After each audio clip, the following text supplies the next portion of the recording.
across engineering colleges. This is for the SSD minor program. So AICT has already launched a minor program, sir.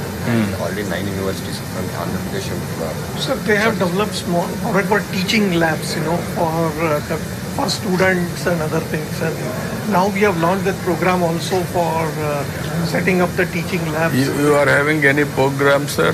Now you are giving for institutes. That is one. Yeah. And also we have to bring brilliant boys, institution of excellence, out to sync. Hub and spoke model. Yes, that we are doing now. In National Quantum Mission, we are following the hub and spoke model only, where we have set up the hubs in the established institutions, and that is how these 40 institutions plus startups are involved.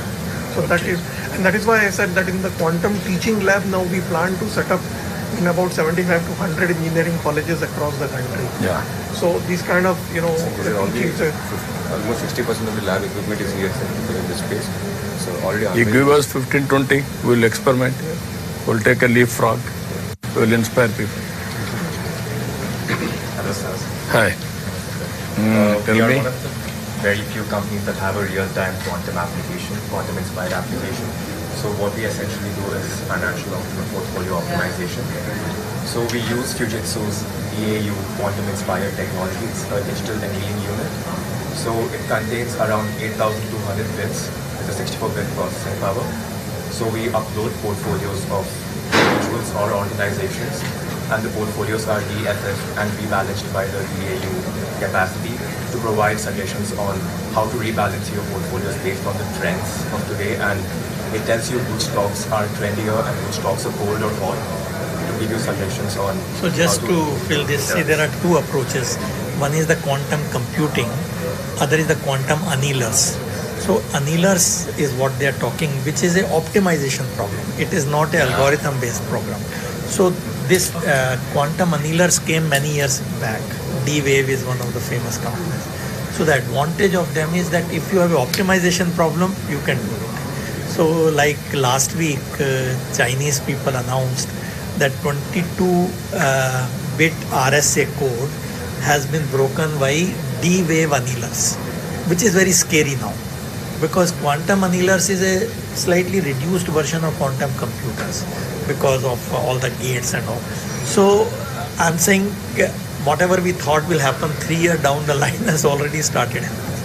So quantum annealers, you are making them or you are using them? Fujitsu. So D-Wave, Fujitsu, they have come out with annealers which are not worried about fault and all that, unlike quantum computers. So I just thought... And also they can run on simulators also. So they can run on high-performance computers. So it's a bit, as I said, it will happen sooner than later. Yeah. It is always challenges and opportunities, and innovations will go parallelly. Very interesting. Hello, sir. Om Namo Narayan. Hello. We are from Quantum Clairvoyance from Hyderabad, and our CEO is an ex-army colonel, retired from Signals. He was more keen in breaking the enemy communication. So after coming out, he felt always that a country is more strong if it's a product-oriented rather than a service-oriented. So keeping that in mind, he developed 3 good products which we have launched last month itself. One is, which is already as in the drug discovery. To do a drug discovery, it takes a lot of time, but we are not into the clinical trials. So we find the right compound and we'll tell that which compound is more effective and more efficient, which gives more performance before it goes to the clinical trials. So if the cycle is 4 years, we reduce it to 1.5 years, so that we are ready to go for clinical trials. So we are in the software domain, building applications. One more is we have developed we have no VPN of our own in India. So we came out of our quantum VPN. So after doing research of 8 years, after analyzing all the VPN service providers, even now in any of the government we use foreign VPNs, we don't have an India VPN. So we developed a VPN with the same features and giving an extra mileage, the USP as a quantum VPN. So we are always talking to the Telangana government, so that we say, why don't you white label? We'll give you source code, we'll give you everything, we'll give you training. It will be first of its kind to launch your quantum VPN in India. So that is one. We have come out with one more application called Quantum Wrap, irrespective of your hardware. Tomorrow if quantum computer becomes a reality and it can also be breaker. So we use the PQC, post-quantum cryptography, and we ensure that any of your existing applications or your hardware can be made quantum safe. and we can show you a proof that what was it before and what is it after we use the quantum. So this is using the NIST Yes, NIST approved crystal kyber. yes protocol, and we have So already. NIST has approved out of the four, one of them, which they gave a challenge for about 4 years to break it. If you can break this, then they'll give you some money. So in 4 years, it won't be broken. Ethical. So Challenge. in last year, they declared that US ecosystem will support this NIST-based crystal kyber and crystal this thing for signature verification and content. So all over the world, people are now saying at least it is safe for now. We don't know after 5 years. But India also, our... Not 5 years, even tomorrow. NIST has come out with a Yeah. regulation that irrespective of any application. So this will be a So thing. made it So this NQM has set up a quantum SafeNet committee to look at all these financial sectors and so on, and adaptation of PQC and so on. So I think this is again where I think this valley can. We can take a challenge, sir. Yeah. We'll give our own VPN. We can white label it as Andhra's VPN, and we can So roll you it can out. talk to SETS. You know, there is an institute called SETS. You can work it out with all applications you can go through. Wherever it is applicable, we'll adopt it. Hello. Sir, Please. we are coming from like the founders of the company. Sir, we would like to thank you. We are the only company which started from Fintech Valley Vizag back in 2018, the government grant. Okay, so this is the only quantum company which started from Vizag. And now, sir, we are actually 40 plus team members, and we work in the field of quantum safe communication. We are delivering our hardware-based systems to the government of India, Ministry of Defense, and we have been also kind of this is the fastest commercial grade QRNG available in the country, and we work very closely with defense. So post the disruption, in the Fintech Valley, we had moved to Bangalore, but we would want to see that how we can grow within this quantum village, quantum valley, and how we can actually be also doing skill development, because the quantum, there's a lot of skill deficit. We do not have the right people with the training, right? So while we're giving it for the armed forces, we have a lot of opportunities to do skill development, and also create local opportunities, and we also want to see that how we can also help us grow together. Right? We'll work it This out, is- the ecosystem. Thank you. Good afternoon, sir. Good afternoon. Village Sunday. This company is actually started because of you, sir. 2016, Apita, Jay Garu, sir, we actually started in Vizag because we wanted to execute a defense project. Yeah.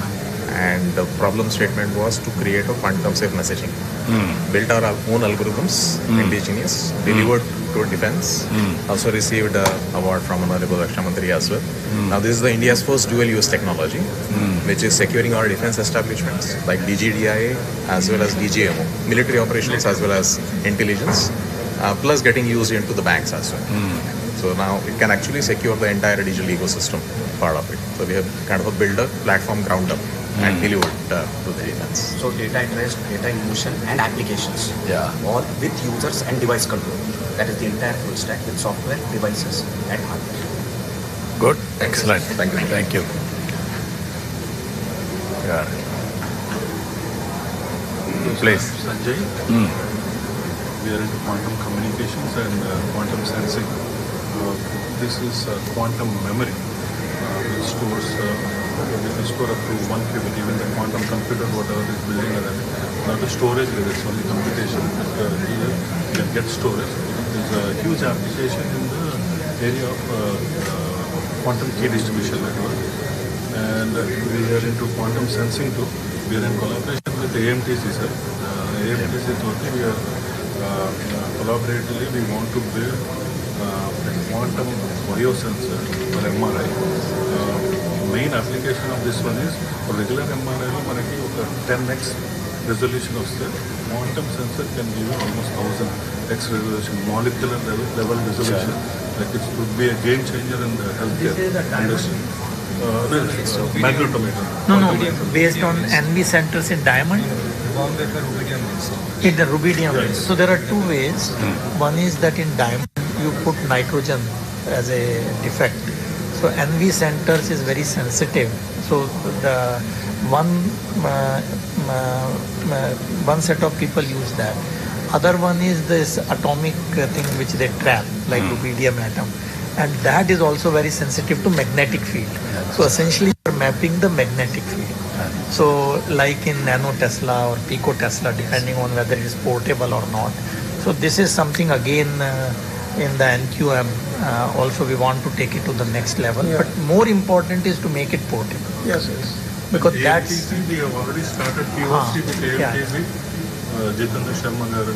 You are working there? yes, yes. Already we are in. Yeah. Okay, that's great. Hello. Please. Hi. Carry on. You can explain. So we are actually building components and hardware that can manipulate and measure light. And this is very important because we have a big problem in India. Is whatever you see from outside India, what we are doing is basic components from the detectors, the wires and robotics. We are building here within India, which will make us a sovereign capability in quantum. So if you see the whole ecosystem will probably be a partner or a customer for us sometime. So this is cornerstone. Cryo. As on today, with all these things, how much we are able to import? What is the So I'll percentage? tell you.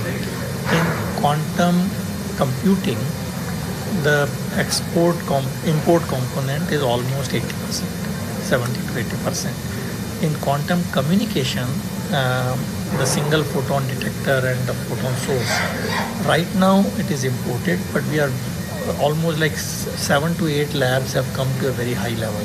So now we need a manufacturing capability. Once that is done, it's Quantum like computing 95% we will be using. But in computing, it will take a little bit more time, because in quantum computing, people are still not convinced that the cryogenic is the right way to go. Like this, what you saw, millikelvin. Because people are working on photonic qubits now. Once that becomes a reality, actually it will work at room temperature, except the detector which will be at liquid helium. And for these sensors or NV center, the diamond itself. That is being imported, which can also be done. So Surat people have started doing, because Surat we have this diamond industry. Diamond industry. So they have, for them this business is too little. So whereas their other usage is much more. So there is a Heavy. commercial challenge. So, very interesting challenges, but we have to break through. So we will have to give probably gap funding. Viability gap funding you have to give and then make it viable. Commercially. So that is where I think, so in that you will be surprised, the seed to grow a diamond is imported. So actually in the last meeting with PM, in another meeting, he gave a challenge. He said, launch something on making the seeds for the diamond, which looks so easy, but it's not easy. I don't know how he knows it. That's amazing. Yeah, always he is listening so many innovative ideas and he is giving challenges. Good morning, sir. I'm Ravi Kuvala, Managing Director of Quantum Biosciences. So we are using the same nano diamonds for healthcare problems. So we have partnered with the MD Anderson Cancer Center and Indian Institute of Science. What we are looking at is how do we optimize cancer therapy. But the more exciting thing for us is to come to Andhra and focus on rare diseases like the kidney disease problem that are the unknown region, and apply the quantum sensing using to solve such problems. Because that will be very local and nobody would have done the integrated biosensing and focus on a local problem that will have a global impact. Okay, I will be very happy to associate. Ask health department to work it out. So actually, another application of quantum sensing for healthcare. Yeah, I mean, This that's has what the I want to potential do. to really make a lead actually. No, I wanted to use it. I'm going with Bill Gates Foundation also on healthcare, total end-to-end, preventive, curative, real-time monitoring. So this has I was saying yesterday, these two areas, quantum sensing and quantum communication, we can already take a lead. We'll make it more viable and So scaling. full product, not only this thing, but because it also will have a lot of AI components. after the data. So this AI, fortunately, we have good capabilities now. You work together, we will produce a proof of concept, then scale nationally. So we can do that. Will not only this, every application will make it a So have we supported applicable. them under quantum issues? No, not yet. So maybe they should. Yeah, you work, what all possible you do, what all you wanted to experiment, I will do. Little bit contribution also will contribute. And ultimately that ecosystem and also proof of concept we have to establish. Then take off. Gentlemen, we have the gracious presence of today's Chief Guest, Honorable Chief Minister of Andhra Pradesh, Sri Nara Chandrababu Naidu here. And welcome today's Chief Guest, the visionary leader, Honorable Chief Minister of Andhra Pradesh, Sri Nara Chandrababu Naidu garu, and also Honorable Minister for IT and Electronics, HRD RTG, Sri Nara Lokesh garu is also here. Hearty welcome, sir. ఈనాటి కార్యక్రమ ముఖ్య అతిథి గౌరవనీయులైన ఆంధ్రప్రదేశ్ రాష్ట్ర ముఖ్యమంత్రి వర్యులు శ్రీ నారా చంద్రబాబు నాయుడు గారికి ఈ వేదిక హార్దిక స్వాగతం పలుకుతోంది. Hearty welcome to the visionary leader, the chief minister of Andhra Pradesh Shri Nara Chandrababu Naidu garu. Honorable CM sir is introducing the delegates on the dais. A warm welcome and a futuristic welcome to the Amaravati Quantum Valley Workshop 2025. A convergence of minds, ideas and innovations under the visionary theme envisioning Amaravati as a global capital for quantum technologies. Ladies and gentlemen, I now request today's chief guest and Honorable Chief Minister of Andhra Pradesh, Sri Nara Chandrababu Naidu garu, to enhance the elegance of this workshop by lighting of lamp. Jyoti Prajwalnato కార్యక్రమ శోభను ద్విగుణీకృతం చేయవలసిందిగా ఈనాటి కార్యక్రమ ముఖ్య అతిథి గౌరవనీయులైన ఆంధ్రప్రదేశ్ రాష్ట్ర ముఖ్యమంత్రి వర్యులు శ్రీ నారా చంద్రబాబు నాయుడు గారిని అభ్యర్థిస్తున్నాం.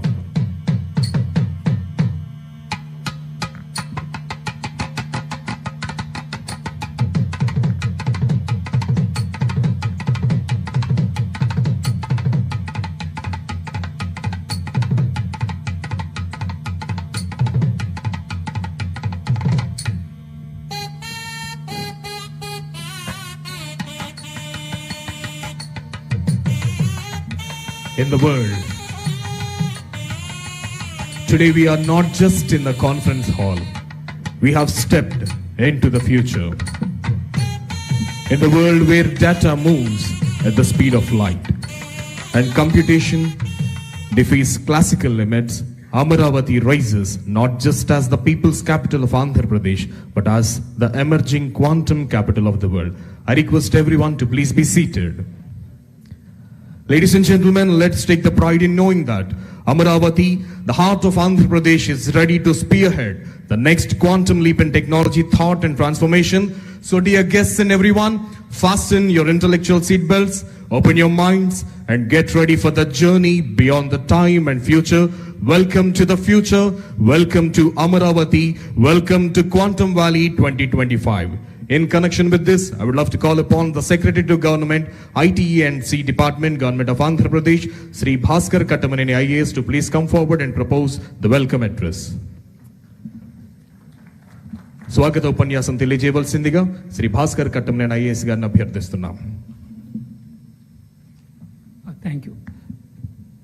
Honorable Chief Minister of Andhra Pradesh, Sri Nara Chandrababu Naidu garu, Honorable Minister for IT, Sri Nara Lokesh garu, the Chief Secretary of the State, Vijayanand garu, Her Excellency Jennifer Larson, U.S. Consul General Hyderabad, the guests who have come for the meeting today, Mr. Anil Sharma, Global Head TCS, Sucharita Kiyella garu, Co-founder and Joint Managing Director, Bharat Biotech, Mr. Rajiv Kumar, Managing Director, Microsoft India, Mr. Amitabh Ghoshal, Vice President, India Operations, L3 Harris, Mr. Sridhar Sidhu, Corporate Vice President, Blocking and Tackling, AT&T, Mr. Nilesh Biniwale, GM MD, VP Engineering, Pattern India, Mr.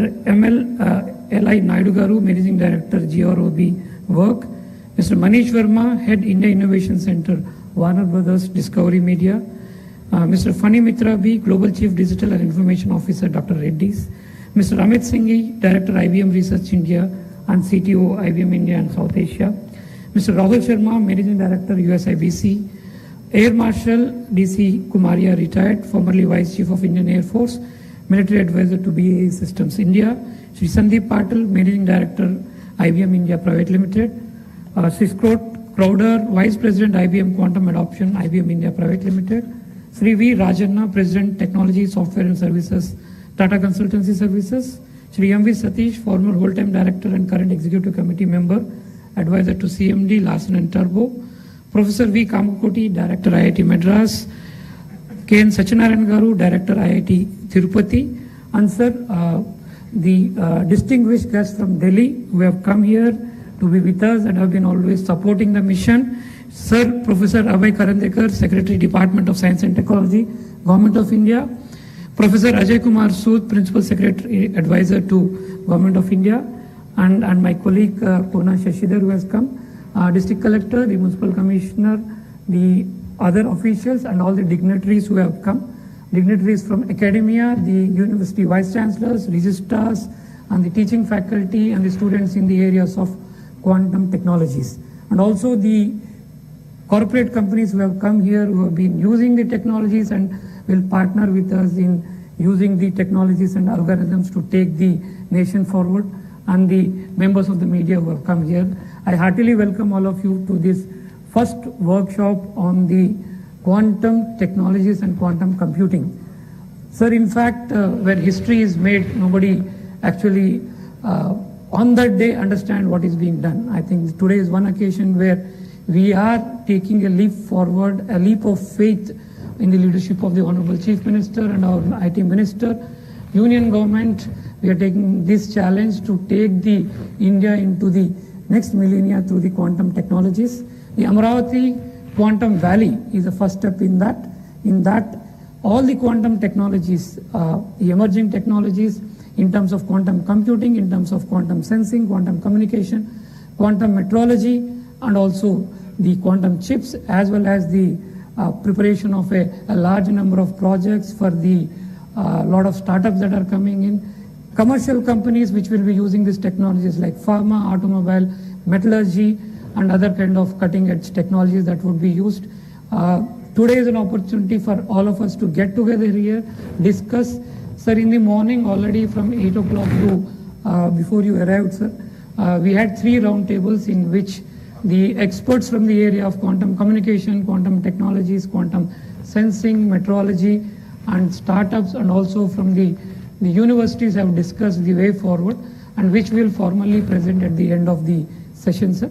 And after these sessions, again, there are 3 technical sessions in which all the subjects will be discussed threadbare. We aim to prepare a roadmap for the quantum valley of Andhra Pradesh, and with that the entire quantum movement for the India as a whole.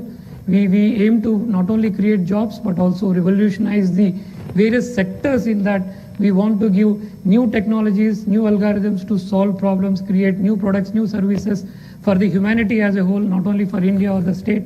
We want to be the focus and we want to be the center of the universe for the quantum technologies for the humanity to come. And we take this opportunity to again to welcome all of you, and we hope that all of you have a good discussion and have a lot of understanding, and you take away a lot of knowledge and a lot of philosophical thinking, because quantum is not only about technology but is also a lot of philosophy. In fact, quantum is also mired in our Indian mythology, also in our manuscripts also there are elements of this. So we hope that all of you take these elements back, and we hope that we make your time here worthwhile, and all of you go back with a lot of knowledge and a lot of enthusiasm and a lot of motivation to take the technologies and the system forward. Thank you.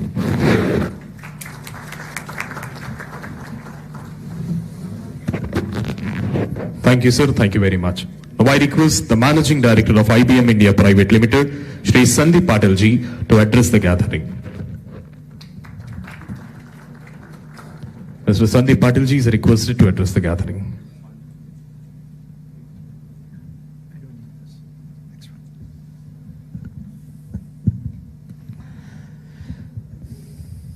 Thank you.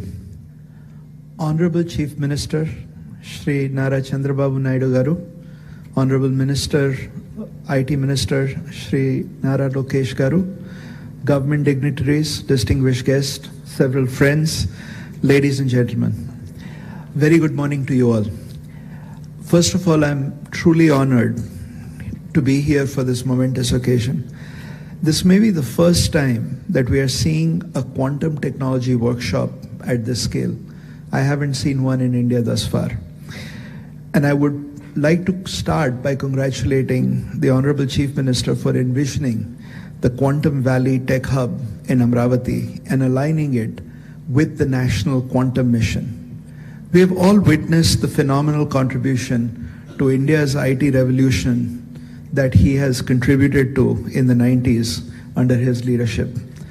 Quantum Valley will be a defining moment for India and building its expertise in what I call as the trinity that is going to take us to Viksit Bharat, which is AI, semiconductors and deep tech, and quantum computing. We at IBM are very excited to be partnering with the government of Andhra Pradesh and being a part of Quantum Valley. Now, we have been investing in quantum computing for decades.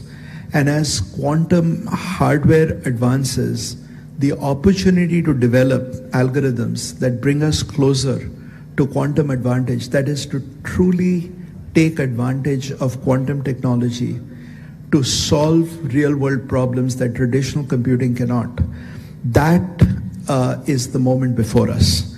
And that continues to grow with the development of ecosystems and the advancement of this technology.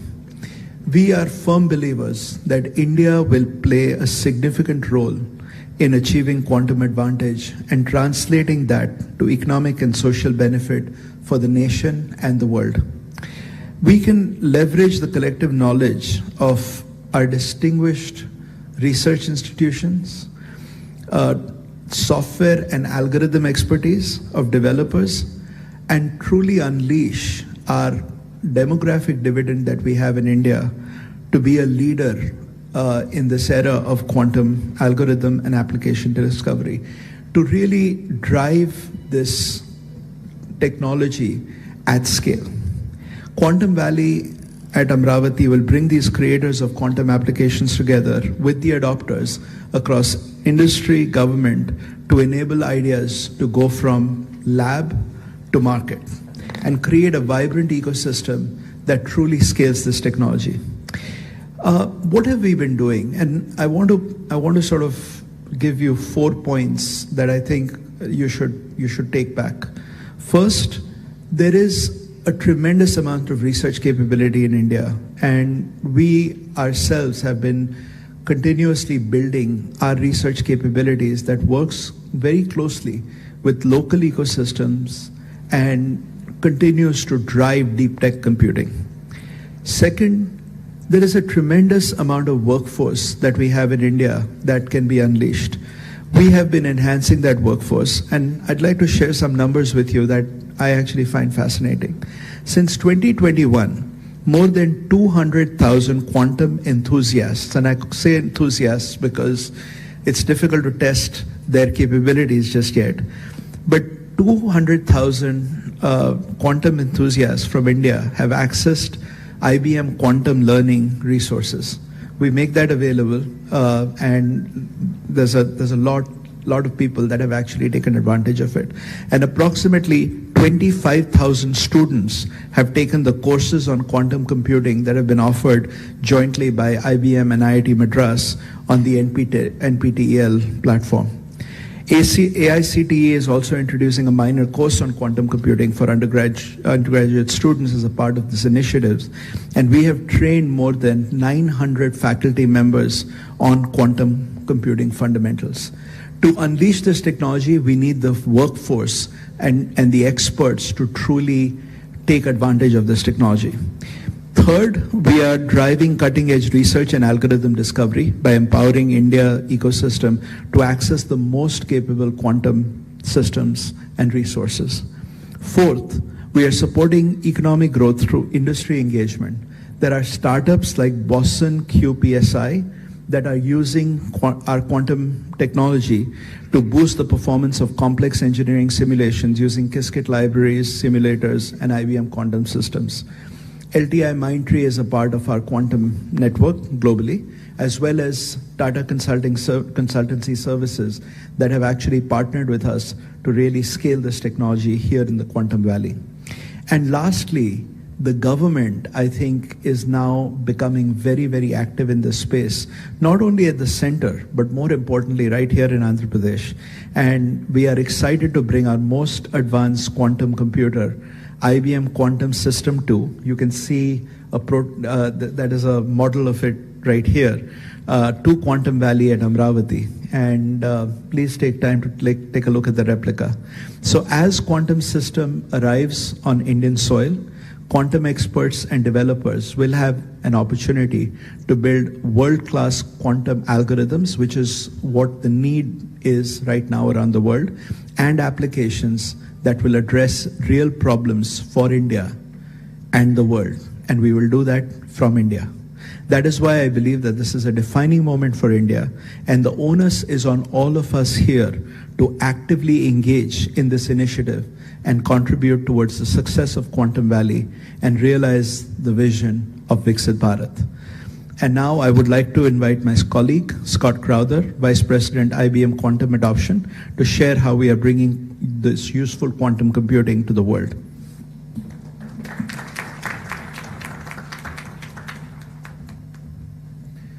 Good morning. So my name is Scott Crowder. I have the privilege of helping run the quantum program at IBM. We can go to the next chart. Oh, excellent.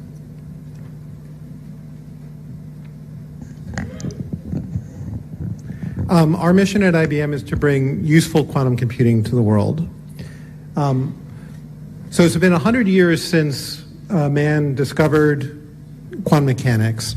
It's 2025 is the 100th anniversary. We believe quantum computing will be the second great revolution in our leveraging that understanding of quantum mechanics for societal good. The first one was understanding that nature is discrete or quantized. And based on that understanding, we developed MRI machines, lasers, semiconductors, which have had a transformational impact on all of our societies and have had tens of trillions of dollars worth of economic impact.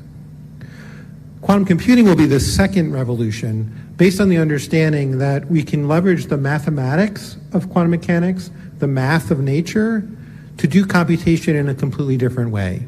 And this will allow us to approach problems that classical computers are not really that good at solving, that binary arithmetic is not good at. So what kind of problems are we talking about? One of these areas is simulating chemistry with a lot better accuracy than we can do today with our approximate methods we use with classical computers.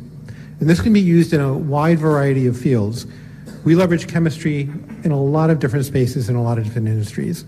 So it's things like coming up with new battery chemistry, which is going to be incredibly important for us going forward from a green energy perspective. It'll be coming up with new chemicals and new materials, whether that be fertilizers or whether that be better understanding of the biology, the chemistry of biology, to understand and build better treatments and pharmaceuticals for our patients.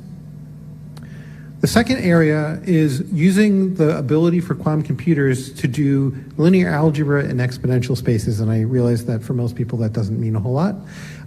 But basically, by leveraging that kind of math, we can also approach other kinds of problems that have huge implications for society and our industry. So one of those areas is to find patterns that look completely random to our classical methods, but with quantum methods we can find that pattern. This is actually where Shor's algorithm, which is famous because we need to change all our asymmetric cryptography because of it, but it also has applications in a lot of different industries for anomaly detection, fraud prevention, and things of that. But also to use that same kind of math to do a much better job for complex optimization. So this has also a lot of applicability across many different industries, including finance for portfolio optimization, as well as logistics across many different industries. So what do we need to do in order to bring useful quantum computing to the world? Well, the first is we need to build computers that can run these new algorithms. And that's what we focus on at IBM. The second is that we need to basically do algorithmic discovery and understand all these applications and where they can be leveraged and do the work of research on those. And this is where it's really important to build ecosystems and communities in order to understand how to do this and to drive that algorithmic discovery. And that's why we are so very, very proud of being part of the Quantum Valley here and why this ecosystem building is so important. I'm going to wrap up pretty quickly here, but just give you a feel for where we are in the technology. So we've established 3 big milestones. The first we achieved a couple years ago, which was what we call established quantum utility. What that means is our quantum computers are now big enough and powerful enough that we can run quantum algorithms or programs that you cannot run on the world's largest classical supercomputers anymore. That doesn't mean it's better than any other classical algorithm that's out there. And that's our next milestone, quantum advantage, where the outcome of running something on a quantum computer is better than anything you can do on a classical computer. We have stated we're going to achieve that by next year. It might be from IBM, it might be from one of our partners, it might be from the industry, but we believe the industry is far enough along that we will achieve that within the next year. And then to grow it to even more and more applications, we need to build even more powerful computers that can run more complex programs to unlock all kinds of applications, not just the first few. And to do that, you need to build a large-scale fault-tolerant quantum computer, which we have declared we will build by 2029. I'm going to skip ahead a little bit here for interest of time. But we have deployed 80-plus systems since 2016. And today we have 15 utility-scale computers around the world in our US and European data centers, as well as client locations around the world. And we announced earlier this year that we are going to put a system here in the Quantum Valley to basically help drive the ecosystem here in India. Starling is our next generation of computer, which is coming out in 2029, which is basically a scaled model of what you see with the System 2, which will be here in India. This system will allow us, by 2029, to run even a broader range of applications. I'm going to stop here for the interest of time. We're very proud at IBM to be helping in this initiative. We believe that this is a great platform to build an ecosystem here in India. Thank you.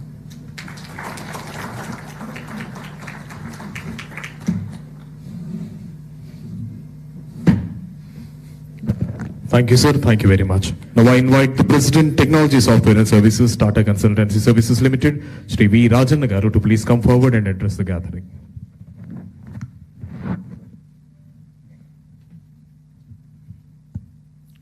Honorable Chief Minister Chandrababu Naidu Garu, Honorable Minister Lokesh Garu, dignitaries on the dais, off the dais, ladies and gentlemen, a very good morning to all of you. I am sure all of you agree, when you arrive in Andhra Pradesh, you can't help but feel the energy of a thriving technology hub. If you agree, please clap. Thank you. Beyond the realms of development, welfare, and investments, there is an air of cutting-edge innovation, whether it is state data lakes, real-time governance through KPIs, algorithms, now the groundbreaking realm of quantum computing. Few days ago, I was watching an event on tourism development. The approach to develop tourism powered by a comprehensive measurement framework was absolutely incredible. And this spirit of API's innovation continues with this quantum workshop, marking the beginning of another transformative journey. It is a visionary move that State of Andhra Pradesh, under the leadership of Honorable Chief Minister, is embarking on its quantum journey in the year 2025. Some of you may be aware, this year holds a special significance as United Nations declared 2025 as the International Year of quantum science and technology. Further, 2025 coincides with the 100th anniversary of Mr. Werner Heisenberg's seminal paper, which has laid the foundation for quantum mechanics. Quantum is a new paradigm shift in computing. We need quantum computers not because traditional ones lack capability, but as you know, some problems are simply vast, too complex, and too quantum. The Quantum Valley in AP is said to be a cornerstone for researchers, academic ecosystem, startups to delve into new algorithms, simulate intricate systems, and solve problems that were previously intractable. This is just not a computing infrastructure platform, but a national asset that will propel India's leadership in research and development. Quantum is inherently interdisciplinary and brings diverse fields together, whether it is physics, computing, engineering, AI, and material sciences, fostering collaborative innovation between academia, industry, government, and startups. At TCS, we are exploring quantum to solve a variety of intractable problems, whether in molecule or drug discovery, complex optimization problems such as risk and portfolio optimization, and AI model training for complex data sets. Sir, TCS is committed to supporting your vision, bringing in our research expertise, deep tech capabilities, and global partnerships. In fact, TCS and IBM have been partners for more than 50 years. Together, we aim to build scalable, secure, and globally competitive quantum solutions that serve your vision of Swarnandhra 2047 and Viksit Bharat 2047. This initiative promises to create high-end jobs, attract global investments, and cultivate a robust ecosystem in the state of Andhra Pradesh. And the state is poised to serve as the backbone of India's deep tech economy and futuristic technologies.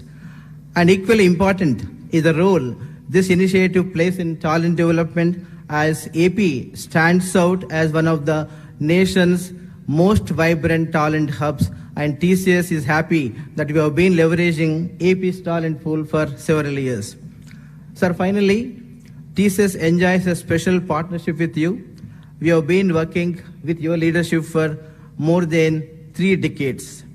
And with your support and guidance, we have been collaborating in AP on numerous programs, whether it is State Data Lake, Real-Time Governance, NTR, Barossa, CDAP, and many initiatives in education in the state of Andhra Pradesh.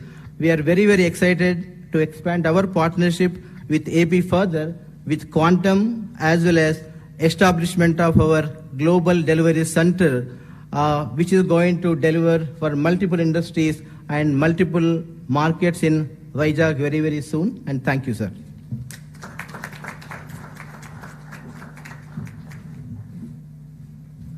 Thank you, sir. Thank you very much. Now I invite former whole-time director and current executive committee member and advisor to CMD, Larsen & Toubro, Sri M.V. Satish Garu, to please come forward and address the gathering.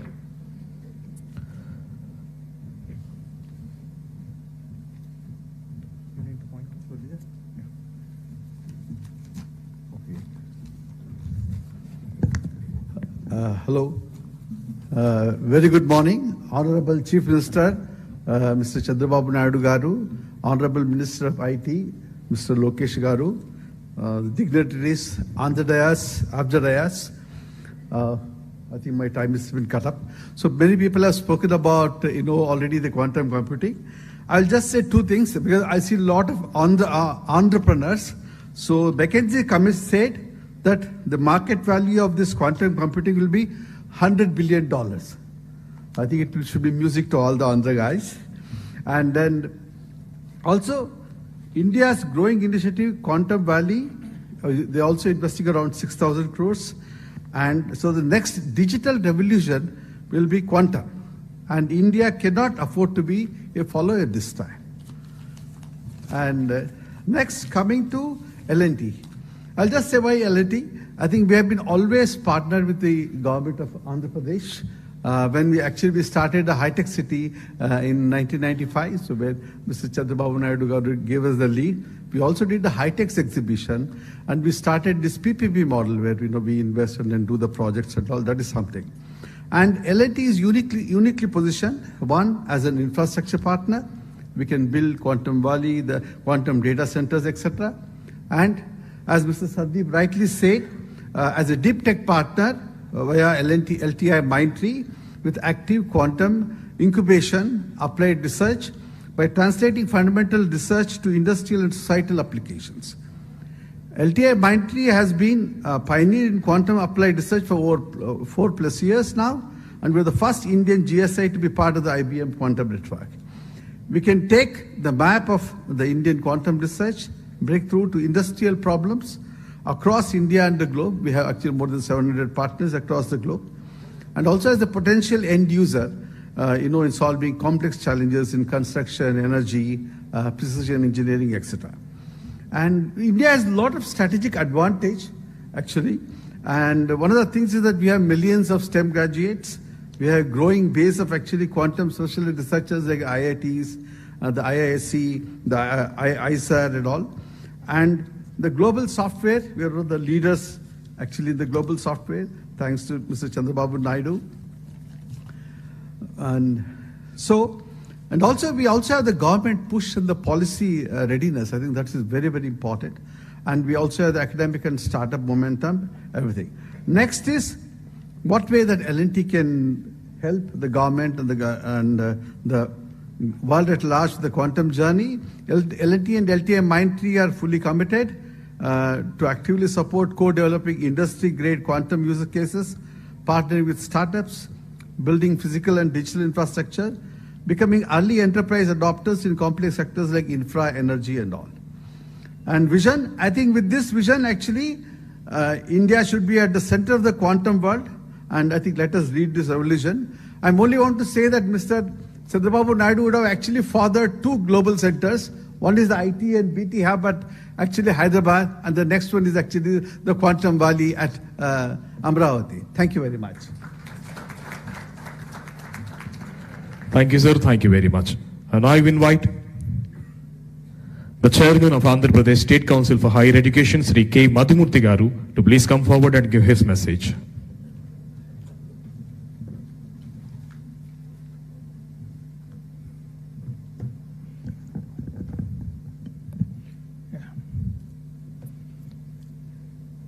Honorable Chief Minister, sir. Honorable Minister for IT and Education. Dignitaries on the dais, off the dais, leaders of the IT and industrial sectors, esteemed Vice Chancellors, registrars, academicians, colleagues. A good morning to you all.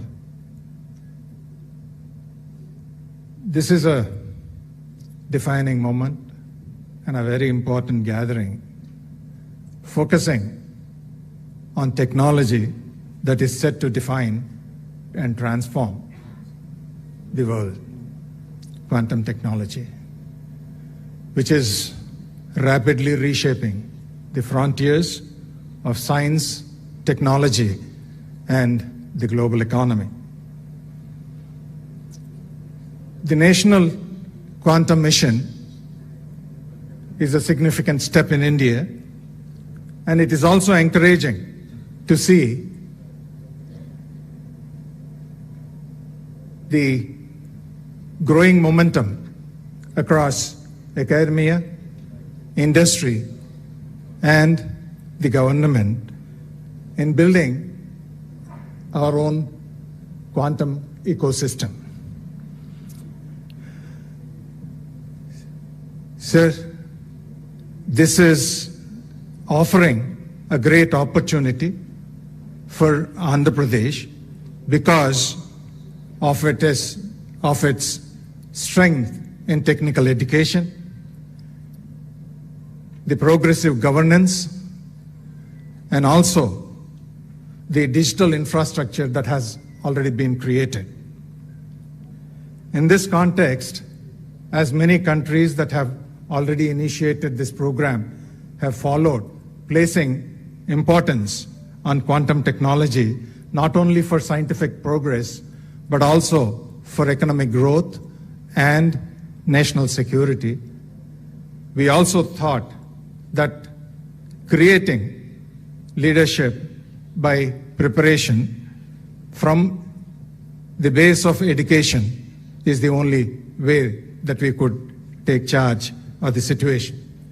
Sir, we have plans to introduce quantum technologies along with artificial intelligence in all the programs that we offer. Incidentally, Andhra Pradesh has a wonderful network of universities and technical institutions. Also, we find that the growing population of skilled youth within the state offers us great strength. In this particular context, sir, we thought we would introduce quantum technologies as part of the curriculum, all for the engineering as well as the conventional programs. With the stalwarts from industry, we have already charted out a draft plan of implementing these curriculum measures from the coming academic year 25-26. Of about 11 lakh students available on rolls today, we have close to about 4 lakh of engineers, as well as a little over 5 lakhs in the conventional programs. Sir, we should be able to touch upon a minimum of 30,000 students in the preparatory fundamental foundational course, as well as preparing our own faculty with training of trainers and faculty development programs aimed at developing about 500 educators, as well as we also hope that we should be able to facilitate about 1,000 internships with the cooperation of the industry. Sir, with the timely investment on education, research, and partnership, we as universities of Andhra Pradesh should be able to project our own activities to see that Amaravati Quantum Valley would be the leader for global economy. Sir, with this, we all are here to work together and collaborate with academia, industry, and the government, and see that we would be able to achieve what we have with respect to a ready, quantum-ready workforce. Thank you. Thank you for the opportunity. Thank you, sir. Thank you very much. I now invite Professor Kamakoti Garu, Director IIT Madras, to please come forward and address the gathering.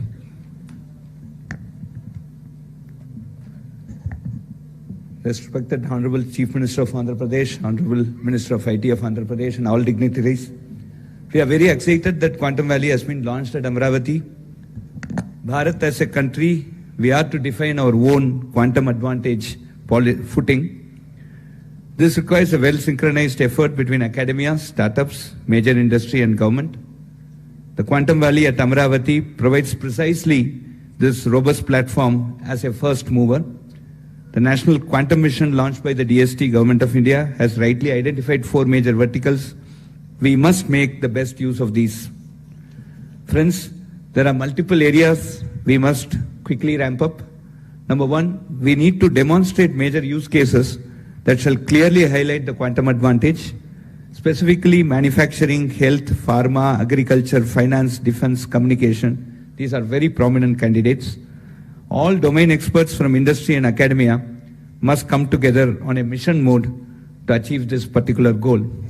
The second important aspect that we should concentrate is on human capacity building at scale, specifically educating conventional computer architects and programmers on quantum computer architecture and quantum programming, and sensitizing and training subject domain experts in quantum advantage.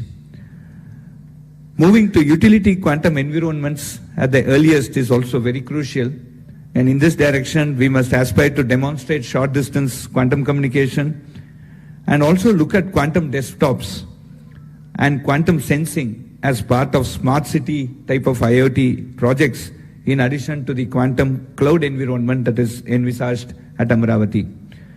The third important thing is major translational research and development must start happening, specifically manufacturing quantum components in India. We have very good precision manufacturing industry here. Standardization and metrology for quantum systems is also extremely important, and classical computing support to quantum computing, like the 5G, it's a non-standalone 4G plus 5G. The quantum computing for time to come will exist along with classical computing, and it needs support from the classical computing environment. So the role of innovation and entrepreneurship, and specifically startups, is extremely crucial in this direction. So let me conclude offering my best wishes to Quantum Valley, assuring you, sir, of all support from IIT Madras, and let us all put together our best efforts to ensure that the quantum computer starts physically functioning at Amravati on January 1, 2026, and we demonstrate 100 use cases. We demonstrate 100 use cases that shall prove the quantum advantage across multiple domains by August 15, 2026. Thank you very much. Thank you, sir. Thank you very much. Now I call upon Shri K.N. Satyanarayana Garu, Director IIT Tirupati, to give his word.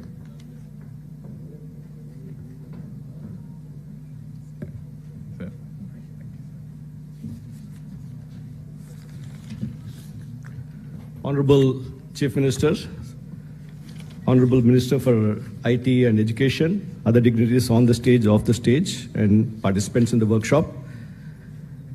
The pace, next speed at which the whole initiative is going is amazing. March 10th, just last March 10th, we had the first meeting in the Honorable CM's office to initiate these activities.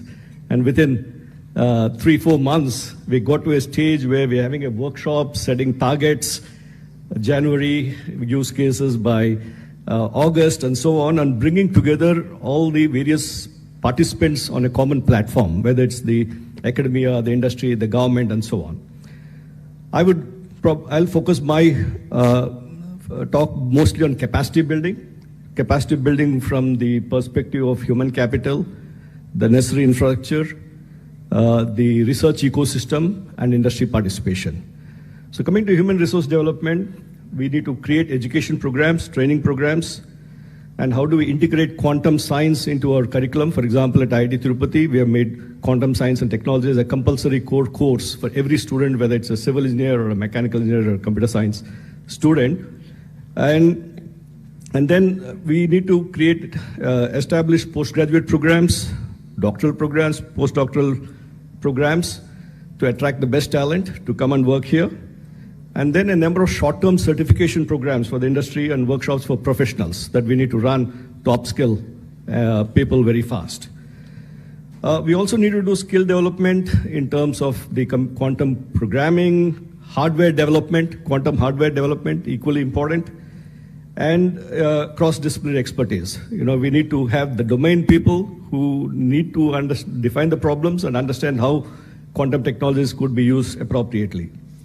And coming to the research and development ecosystem, we need to have centers of excellence which are focusing on this. The National Quantum Mission is driving some of these centers of excellence in the various domains, and we need to get our institutions aligned with this and create collaborative research networks across the state and the nation in the process between academia, industry, and government.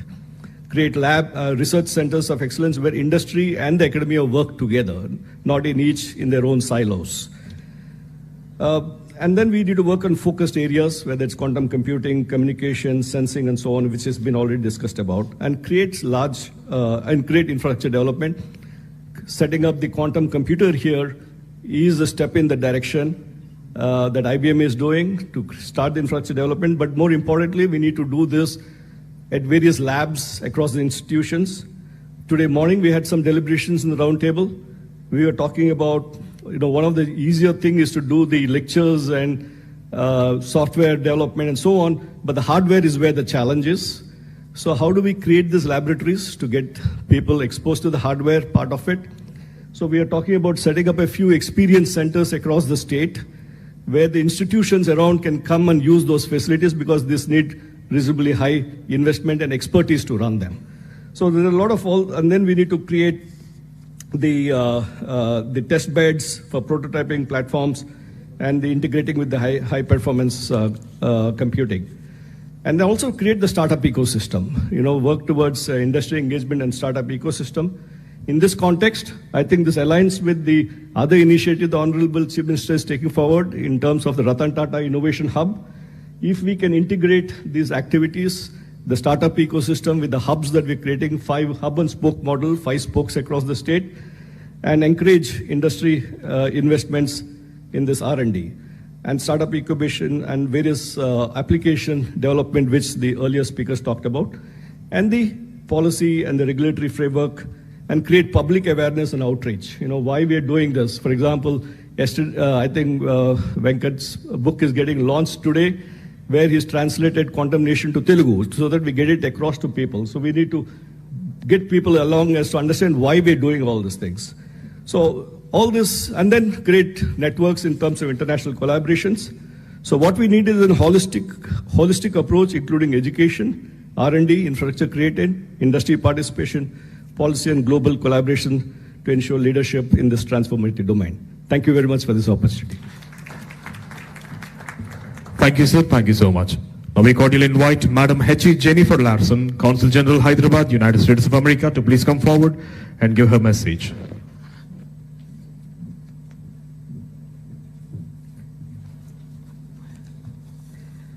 So good morning, ladies and gentlemen. I want to begin by thanking the government of Andhra Pradesh for inviting me to join this summit and share my brief thoughts with you. I'm delighted to be here with Chief Minister Naidu and Minister Lokesh, representatives of the government of India, the government of Andhra Pradesh, members of the industry, domain experts, and founders of startups working in the area of quantum technology to kick this off. Now, I have to say that my understanding of quantum is probably not as informed, perhaps, as some of the experts in the room. I think in a layperson's term, when I think of quantum, I kind of think about India, with so many possibilities existing at the same time. But eventually you have to choose as a foreigner, and that becomes your reality. We were at dinner with the Honorable Chief Minister last night, and he was mentioning how historically so many of Andhra's best and brightest had gone overseas to find new opportunities. And I can tell you where they are. They're in California, they're in Texas, and they're in New Jersey. But we're very, very happy to see that they're also coming back here to become part of India's next chapter. So the United States and India continue to forge a strategic technology partner that benefits both of us. In February this year, President Trump and Prime Minister Modi launched a new initiative which is called the US-India Compact. And this means to drive transformative change across key pillars of cooperation. So they announced the launch of the US-India Trust as well, which aims to catalyze government-to-government, academia, and private sector collaboration to promote application of critical and emerging technologies in areas like defense, artificial intelligence, semiconductors, quantum, biotechnology, energy, and space. And I'm pleased to share with you today that cooperation with India on a range of technologies, including quantum, has never been more exciting or as promising as under this initiative. Trust is building upon decades of science and technology collaboration between the US and India. This includes activities under the Indo-US Science and Technology Forum, which was established in 2000. For example, in quantum, the forum in 2019 founded the Joint Center for Secure and Resilient Quantum Optical Networks, which is a partnership between IIT Indore and the University of Nebraska at Lincoln to address technical challenges. In 2023, the United States and India announced a $2 million commitment to fund joint research, development, and commercialization of quantum technologies. This has resulted in funding for almost 20 projects of $120,000 each, and these included 6 awards for joint research and development in quantum. So the motivation behind the current trust initiative is to continue to grow the ecosystem for innovation and investments with secure supply chains between the United States and India. So we are optimistic the trust initiative will serve as a launch pad to further spur joint research, development, and commercialization.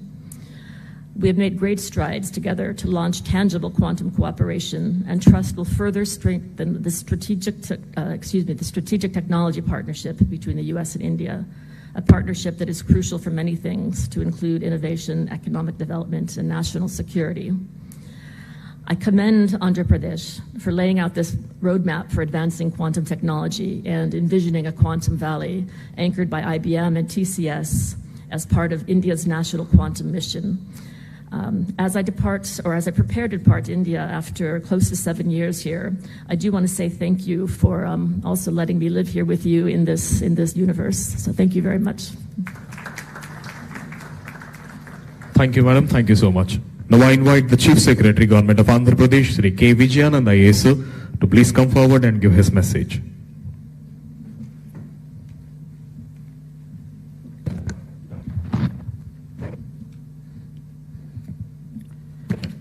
Honorable Chief Minister of Andhra Pradesh, Sri Chandrababu Naidu Garu, Honorable Minister for IT, Electronics, RTGS and Education, Sri Nara Lokesh Garu, Secretary, Department of Science and Technology, Professor Abhay Karendkar, Principal Scientific Advisor to the Government of India, Professor Ajay Kumar Sood, Her Excellency Jennifer Larson, Sri Sandeep Patil, Sri Scott Crowder, Sri Rajana Garu, Professor Kamakoti Garu, Satyan Garu, senior officers from Government of Andhra Pradesh, esteemed dignitaries and friends.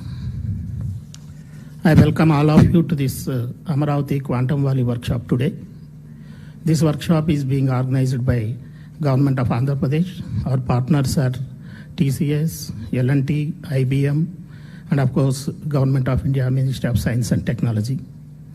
The Andhra Pradesh Quantum Valley represents a pioneering initiative aimed at establishing India's first dedicated quantum computing and deep technology ecosystem in Amaravati. This initiative is guided by our visionary Chief Minister, Sri Chandrababu Naidu Garu, whose untiring efforts to promote emerging technologies is well known to all of us who are present here. The inauguration of Quantum Valley at Amaravati is proposed on the 1st of January 2026, and this project is in alignment with India's national quantum mission, and it aspires to position the state as a leader in quantum innovation. This initiative also encompasses a technology park developed in collaboration with IBM, TCS and L&T, featuring India's largest quantum computer, IBM's 156-qubit quantum system 2. State universities will integrate quantum computing courses into their curriculum, with Andhra University planning to offer degree programs commencing from 2025-26 academic year. This initiative will ensure skilled workforce for the quantum industry. This project aims to enhance public services and develops India's first quantum governance framework. The long-term vision of the initiative is to foster collaboration among academia, industry, and government, thereby generating employment opportunities and attracting global investments. Quantum Valley will support various advanced technology sectors, including artificial intelligence, semiconductors, high-performance computing, cryptography, cybersecurity, defense and space tech, advanced materials and photonics, etc. This includes a multidisciplinary approach. The Quantum Valley will integrate smart city features and sustainable technologies with 100% renewable energy, rooftop solar panels, green building norms, district cooling systems, EV charging and EV vehicles, etc., aiming for a renewable energy powered environment. As on today, as we proceeded with the workshop, today already in the first round table, 3 general sessions have been covered. And of course, after this inaugural session, there will be another 3 technical sessions. totally covering quantum computing, its algorithms, hardware ecosystems, sensing and communications, quantum materials and chips, capacity building, as well as the National Quantum Mission Theory. So all of us know this is one of the best initiatives taken up by the government of Andhra Pradesh, and I thank all of you for supporting this initiative, and I wish this workshop a grand success. Thank you. Thank you, sir. Thank you very much. Now I call upon Secretary, Department of Science and Technology, DST Government of India, Professor Abhay Karandikar Garu, to please address the gathering. Thank you. Thank you very much, Honorable Chief Minister of Andhra Pradesh, Shri Chandrababu Naidu Garuji, Honorable Minister Shri Lokesh Garuji, distinguished members from academia, government, industry, startups, innovators. Let me begin by first congratulating the government of Andhra Pradesh and particularly the leadership of Honorable Chief Minister for his foresight for setting up the Amravati Quantum Valley.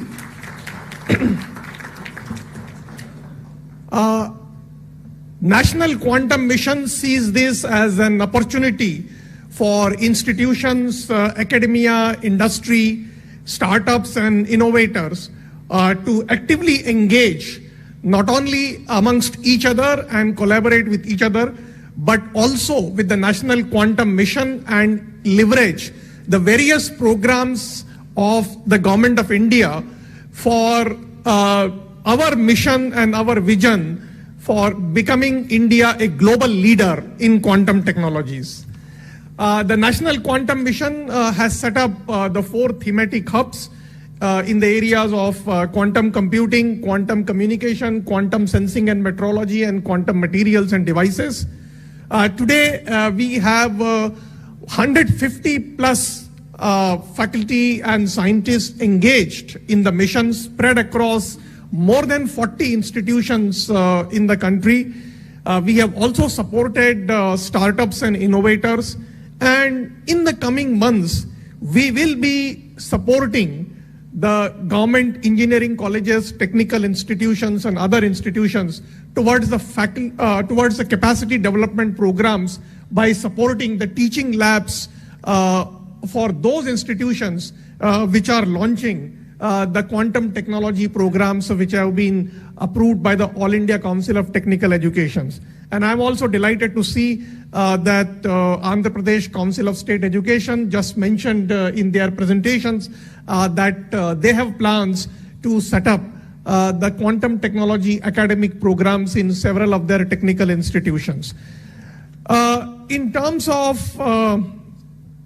developing the technologies, while we are supporting today the research, whether it is in the area of quantum computing or quantum communications or quantum sensing, we are also working towards developing an ecosystem of developing quantum algorithms and application use cases, particularly in emerging areas like materials discovery or drug discovery or financials transactions and so on, so that we can develop the capacity in our country for becoming a quantum safe and a quantum advantage nation. In National Quantum Mission, we have also launched the nationwide quantum awareness programs.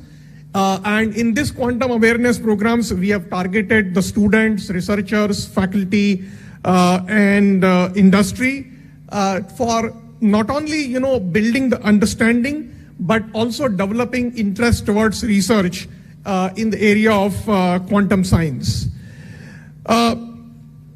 We see the setting up of this Amravati Quantum Valley as an opportunity for developing not only the capacity in the area of quantum technologies, but also forging a collaborations nationally and internationally.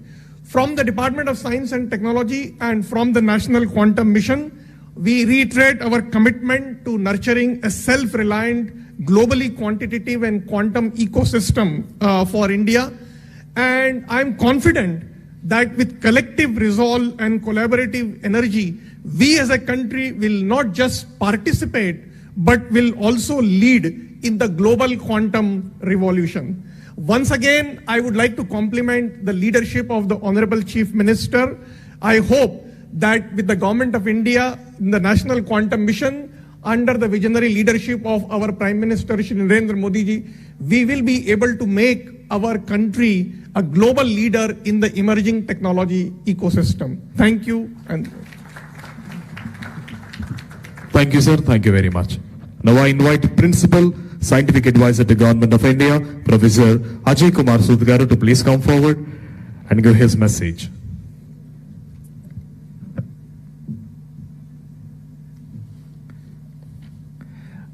I am truly privileged to join the dignitaries on and off the dais, especially our Honorable Chief Minister of Andhra Pradesh, Shri Chandrababu Naidu ji, and Shri Nara Lokesh Garu ji.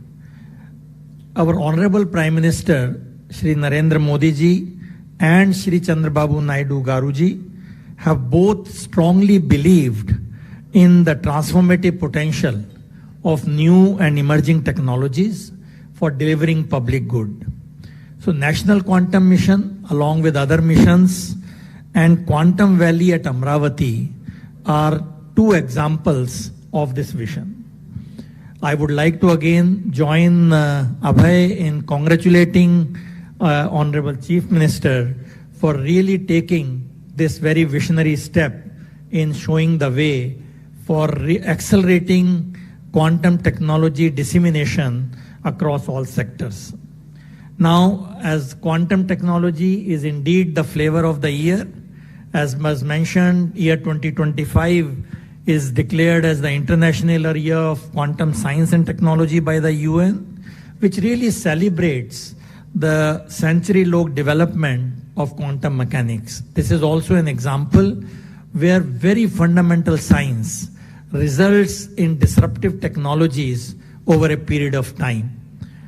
So quantum technology, as was mentioned repeatedly in the last few minutes, is really the newest technology frontier, which is a must for strategic autonomy of any country.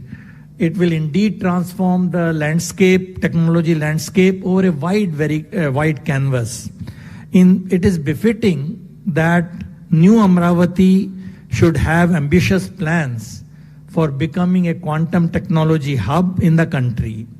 So in my view, this center-state symphony clearly shows that the task of nation building is a joint center-state enterprise. We will also be the partner in realizing the larger goals of National Quantum Mission, with which our office is intimately connected. You have heard in the last 1 hour from many dignitaries that the engineering exploitation of quantum system, which is what quantum technology is, has enormous applications all across the sector, be it the financial sector, be it the security in all aspects, quantum communication, quantum sensing, and so on. So I will not repeat that.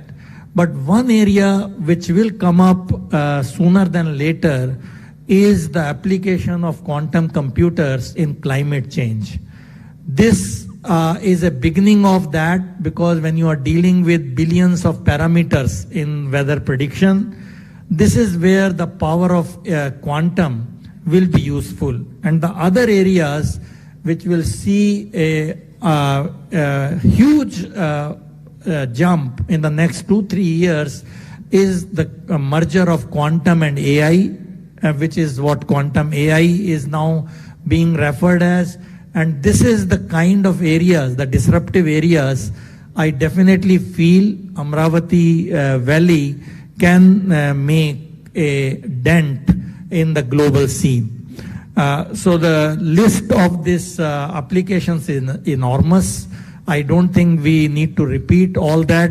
But one thing is very clear, that we are sitting at the cusp of huge revolution, and this is something should happen sooner than later, because the fault-tolerant quantum computers are in the vicinity of realization, really taking new algorithms, error-tolerant computation, topological qubits, and so on.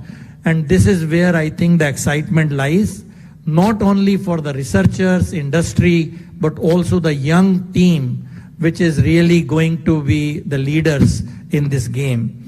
And another thing, with the fact that quantum computers have become now accessible to all, including the adversaries, post-quantum cryptography has to be done at a faster scale than ever before. In addition to the NIST algorithm, which has been accepted, we should really ask whether we should be also developing other PQC algorithms from India along with the other partners. And this, I think, is another area where the synergy between academicians, mathematicians, including mathematicians, and so on, will play a big role. And I think another news which you should be hearing is the ISRO quantum satellite very soon, which has already been planned, and it will be launched soon. And this is going to make a huge difference in quantum communication. So already you must have been hearing free space tests up to 1 kilometers and so on, but this is just a beginning, and we are all waiting for quantum satellite, where this will really go to the new height. So I think my own sense is that this is a very beginning of the whole revolution, where we don't even know which quantum computers will really win the race. Will it be the superconducting one, which looks the most hopeful now, spin qubits, photonic qubits, topological thing, neutral ion, and so on. So I think the game is really, really open, and the quantum mission has taken a very, very good approach to promote all these platforms rather than putting all your bets in on one of them. So I think this is something which time will tell. I guess this audience who have young people probably will see where this revolution will happen, but the beginning has already been done. And India, I am glad, is playing a very important role, not only in the technologies, but in the skilling of our young people. We have the demographic advantage. And this is again where Quantum Valley can make a very big impact. So I am so glad that Andhra Pradesh, under the leadership of visionary leader Shri Chandrababu Naidu Garuji, has shown the way, learning from what we saw almost 25 years back, what happened in Hyderabad. And I am sure the Amravati Valley is a chapter in that direction going to make the headlines. So my very best wishes to all the participants of the workshop, and also I congratulate all the people who have contributed to this, IBM, TCS, L&T, Andhra government and NQM, coming together to really make a difference and really take a big leap in our vision of Viksit Bharat. Once again, thank you very much for having me here. Thank you, sir. Thank you very much. Today, Amaravati is not just hosting a workshop. It is unveiling a vision where science meets sustainability, where quantum empowers governance, and where Andhra Pradesh rises as the global hub for quantum innovation. At the heart of this transformation stands a dynamic leader who blends tech-savvy leadership with youthful determination, driving Andhra Pradesh towards a smarter digital tomorrow. It's an honor to invite the Honorable Minister for Information and Technology, Electronics and Communication, Sri Nara Lokesh Garu, to please come forward and address the distinguished gathering.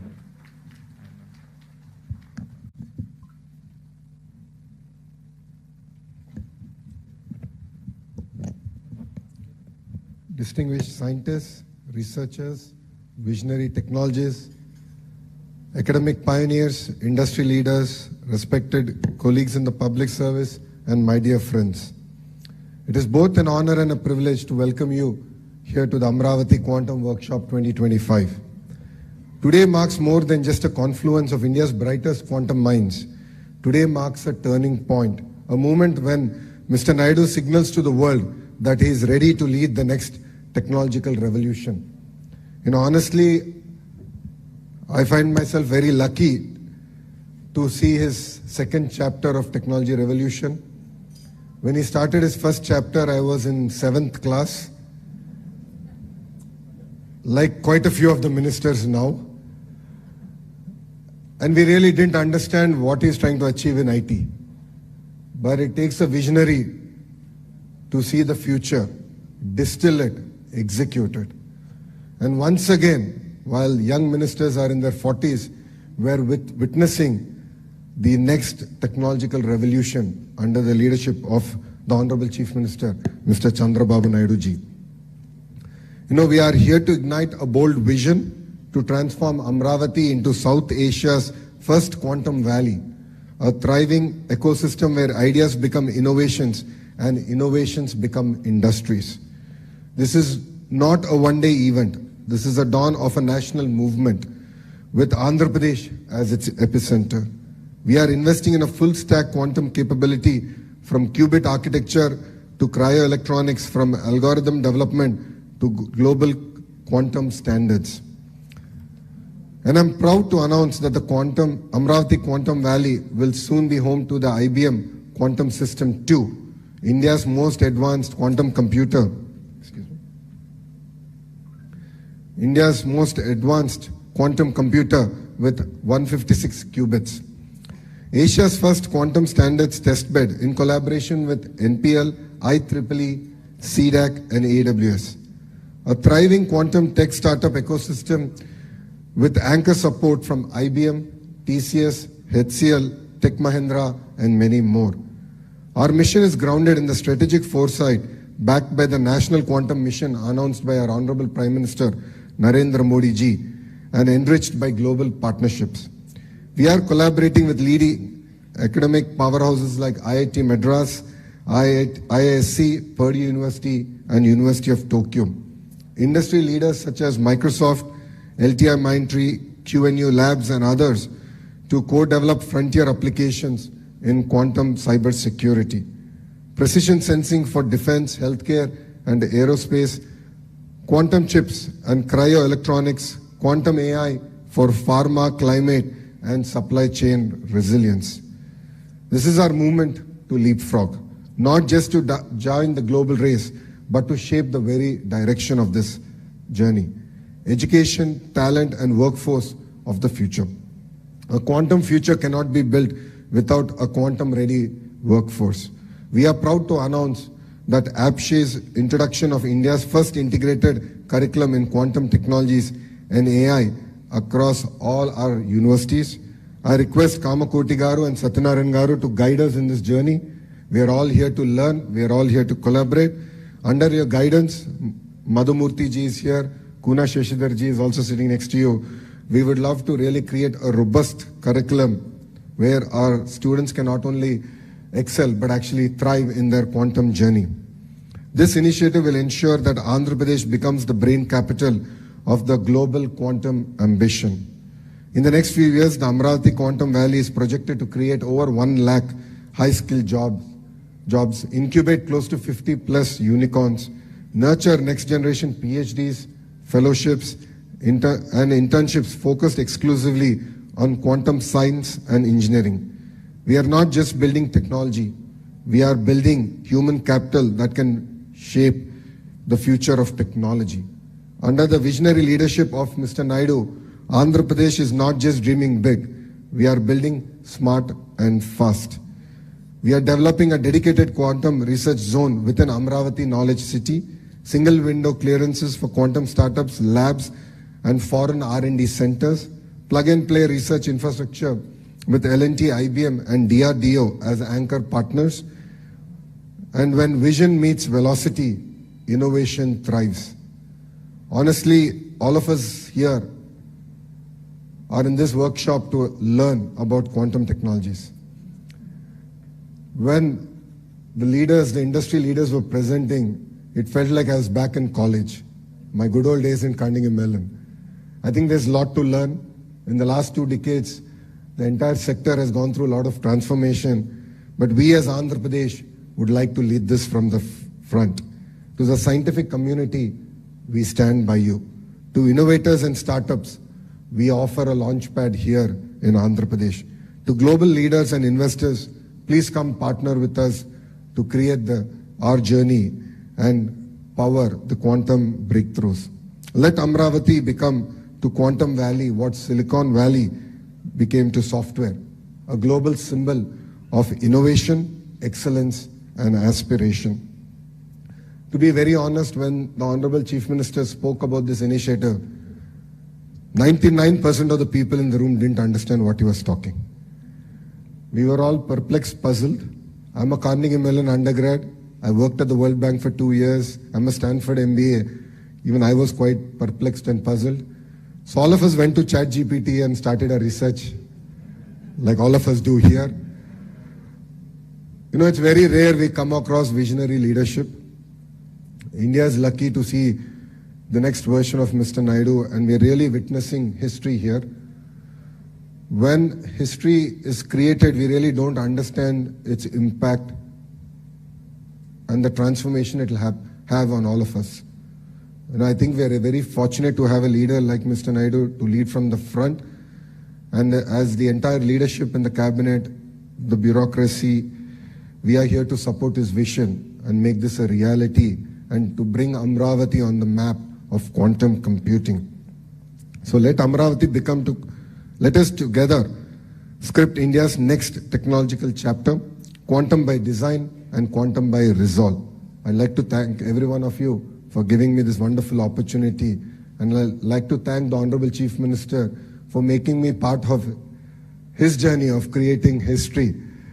Honestly, I don't know who the IT Minister was in '95. I should check back and jog my memory. But honestly, being an IT Minister in his cabinet this time around, I think the kind of energy, excitement that he's been able to create. And I'd like to thank the entire national leadership here for their support in this journey. Thank you very much, and Jai Hind. Thank you, sir. Thank you so much for your wonderful words. Actually, some of us were not even born at the time of his vision started. Thank you, sir. Thank you very much. Sir, we have a video bite from Honorable Minister of State, Ministry of Science and Technology, Government of India, Dr. Jitendra Singh. I request the technical team to please present the AVI. Ladies and gentlemen, at the outset, I wish to extend my heartfelt gratitude to the Honorable Chief Minister, Shri Chandrababu Naidu Garuji, and the Government of Andhra Pradesh for the groundbreaking initiative to establish a quantum valley in Amravati. Thank you, Honorable Chief Minister, and congratulations to you and also your government. Friends, the National Quantum Mission, as we all know, is a key pillar in realizing the vision of Honorable Prime Minister with regard to the Atmanirbhar Bharat and also Viksit Bharat 2047. And this mission aims to foster self-reliance and strengthen India's innovative ecosystem, thus boosting global competitiveness and global capacities of India. And may I also add that under the visionary leadership of Honorable Prime Minister Shri Narendra Modi, India is rapidly advancing towards becoming a global leader in quantum technologies and also harnessing its exceptional scientific expertise as well as dynamic entrepreneurial spirit. And therefore this moment today marks a significant leap in India's scientific and innovation journey. The collaboration between the IBM, the Tata Consultancy Stores, the L&T, and the Government of Andhra Pradesh is not just a technical alliance, It is indeed a strategic investment in the future of India's technological leadership. The Quantum Valley envisaged today is set to house India's largest quantum computer, that is 156-qubit IBM quantum system. It's going to be a landmark moment for all of us. I also extend my congratulations to all the stakeholders, the academic institutions, the R&D labs, the industry partners, the startups, the scientists, researchers, innovators who have all played a pivotal role in shaping India's quantum future. And therefore, ladies and gentlemen, the Quantum Valley initiative closely aligns with the National Quantum Mission of Government of India, reflecting India's bold ambition to emerge as a global leader in quantum technologies. It is one of the 9 missions under Prime Minister's Science, Technology, Innovation Advisory Council, the PM-STAC, representing India's commitment to using advanced science to tackle various challenges and seize leadership in the quantum revolution. And I'm glad to share that the Department of Science and Technology, DST, under the Ministry of Science and Technology, Government of India, is in the process of implementing the National Quantum Mission with a clear governance framework and measurable milestones. The National Quantum centers around 4 key thematic hubs, that is the T hubs. A, quantum computing in Indian Institute of Sciences, Bengaluru. B, quantum communication at IIT Madras and CDOT. C, quantum sensing and metrology at IIT Bombay. And D, quantum materials and devices at IIT Delhi, thus bringing together as many as 152 researchers from 43 institutions spanning across 17 states and 2 union territories of India. And one of the key strengths of these thematic hubs, or the T hubs, lies in their multidisciplinary approach, thus effectively bridging the gap between the cutting-edge research and the industry needs by fostering technology development, by nurturing skilled human resources, by supporting startups, as well as industry partnerships, and lastly, by also strengthening the international collaborations. The government, ladies and gentlemen, remains deeply committed to empower startups as vital engines of innovation and economic development of India. And therefore, through the National Quantum Mission of the NQM, the targeted support, including funding, infrastructure access, and expert mentorship, has been extended to 8 high-potential startups. And this initiative aims to cultivate a robust ecosystem for quantum-driven innovation, entrepreneurship, and also build bridges between cutting-edge research and practical applications, propelling India's advancements in the field of quantum science. And I'm also glad to share with you that in order to strengthen the capacity building in quantum technologies, the National Quantum Mission, in collaboration with AICTE, has developed a comprehensive curriculum for a B.Tech minor in quantum technologies, which would equip students with foundational knowledge and skills in this emerging domain. And therefore, I can say with confidence that India's National Quantum Mission is also closely aligned with the flagship initiatives such as Make in India, such as Digital India, thus fostering technological self-reliance in critical sectors. This commitment is reinforced by NQM through awareness programs, through conferences, through brainstorming sessions that actively engage stakeholders across academia, across R&D labs, across industry, across startups, and across the government sections. And before I conclude, ladies and gentlemen, let me make a very earnest call. Let us all unite in our collective endeavor to build a self-reliant and technologically advanced India, echoing the clarion call of Jai Jawan, Jai Kisan, Jai Vigyan, Jai Anusandhan, and embodying the true spirit of Sabka Saath, Sabka Vikas, Sabka Vishwas, Sabka Prayas. The National Quantum Mission stands as a bold stride into the quantum era to define the nation's position as a leader in the area. And therefore, I firmly believe that the quantum valley, which is being planned, would be the springboard for our country to build a sovereign, secure, scalable quantum technology domain. And therefore, on behalf of the Government of India, and also on my own behalf, I extend our full support to this Quantum Valley initiative, and I'm also proud to walk the journey together. Thank you once again. Thank you, Honorable Chief Minister Chandrababu Naidu Garu. My best wishes to all the participants. Jai Hind, Jai Vigyan. We thank Minister for State Jitendra Singh sir for the wonderful AV.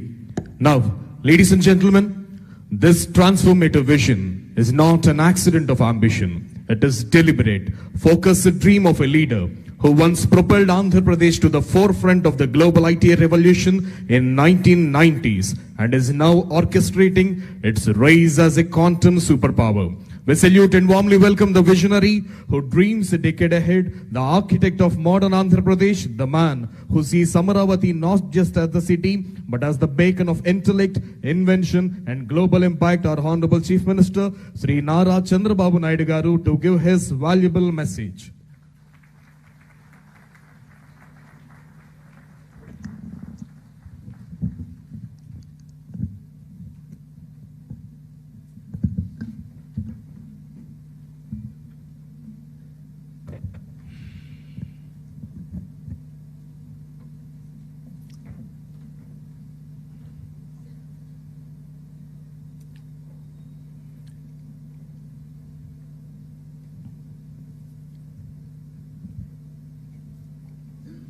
Honorable Minister of State, Minister of Science and Technology, Government of India.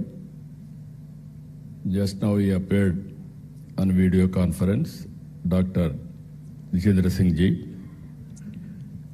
Honorable Minister for IT, Electronics, RTG, and Human Resource Development, Nara Lokesh Garu. Honorable Principal Scientist, Honorable Principal Scientific Advisor to Government of India, Sri Professor Abhay Kumar Sood Garu. Honorable Secretary, Department of Science and Technology, DST, Government of India, Professor Abhay Karandekar Garu. Respected Vijayanand Garu, Her Excellency Jennifer Larson Garu, K.N. Satyanarayana Garu, Professor Kamakoti Garu, Madhumurthy Garu, Satish Garu, Rajan Garu, Sandeep Patil Garu, our Secretary, respected Bhaskar Garu, and friends. Originally, we thought to promote quantum computing. Then I thought to invite some of important people who will do this job. By that time, Government of India has announced quantum mission. Here is a man, Mr. Kamakoti. Once any idea will come on his mind, he won't leave. Continuously he is pursuing things. Then he came to me. Sir, it is a important momentum for all of us. We had to push quantum computing. How to do it, we had to work it out. Then immediately I contacted Government of India, Secretary Abhayji, and then Minister. They also agreed in principle. Then how to move further, I had a discussion with some of our major players. One Mr. Venkat from IBM. He is also very responsible at that time. Immediately responded, yes sir, we are in full swing. But ultimately, Government of India has to accept, and also other players has to come forward. Then we created an ecosystem, TCS, IBM, and L&T. All three people made it a reality. I really appreciate these three players who joined together, and Government of India and Government of Andhra Pradesh are fully supporting them. Friends, you are all aware. So many aspirations and ambitions our people have expressed today. I am remembering my olden days, that is late 90s. At that time, Bill Gates innovated internet. Because of that innovation, world has become a global village. That was the beginning. I am following, as Mr. Lokesh has rightly mentioned, I started working for IT when I was 7th class. But I applied information technology in 1983-84, just he was born at that time. So, very inspiringly, I had some vision. Information technology will bring transparency, speediness, accountability, and whatnot, everything. That was the beginning. In India, nobody had a clue how to move forward. First time, I had a meeting with, today quantum computing, at least so many people have come. At that time, only few takers and some. They came, not one meeting, 2-3 meetings, we had a brainstorming. Finally, we thought we have to attempt it. We build one good iconic tower. That is where I called L&T. Even at that time, L&T was a premier organization in construction. I asked them to build high-tech city under PPP model. That was the beginning in India to promote information technology. But by that time, Bangalore and Gurgaon, they are having operations in a big way because of natural growth. Then I promoted ecosystem. Here I am using ecosystem. IT intention alone cannot serve the purpose. I went to America. First of all, I have to study what is IT, what is going to happen in future, all these things. As Chief Minister, first time, went to America. All over the country, I toured all corporate giants. You name anybody, including Microsoft, everybody I met at that time in America, and studied what is the future, and also analyzed and also asked them this showing strength of India. I told only one thing at the time everywhere. Nobody can ignore India. India is very strong in information technology for future. Reason is British people after giving independence to us, they left English to us. They have taken my Kohinoor diamond also at that time, but they left English to us. Second, Indians are very strong in mathematics. Zero invented by Indian. So that is our strength. This is where I used to promote. Then after 15 days, I came back. I started number of engineering colleges. And also I promoted IT education and asking people to educate their children in IT. All these things, starting with iTech City, working with the IT promotion in all walks of life. Today I can say very proudly, Hyderabad has become a hub for IT and also all related, not only IT, all futuristic technologies. Highest per capita income in India, contributing Hyderabad 75% income for the state. I can announce proudly, all over the world, every 4 or 3, one is Indian in IT sector. Among Indians, 35% are Telugu community all over the world, including India. Now again, I can say one thing, highest per capita income all over the world, you go to any country, America, our Consul General is here. I am proud to say we are serving your country, our people, in a big way. That is where highest per capita income, you go any country, Australia, Africa, or America, everywhere, Indians are earning. All these things happened within 25 years' time. Now I am saying, at that time, iTech City with IT, America is having Silicon Valley. We wanted to create Quantum Valley in India. That is where Andhra Pradesh comes. That is the inspiration. We are having to start Quantum Valley and also quantum computing.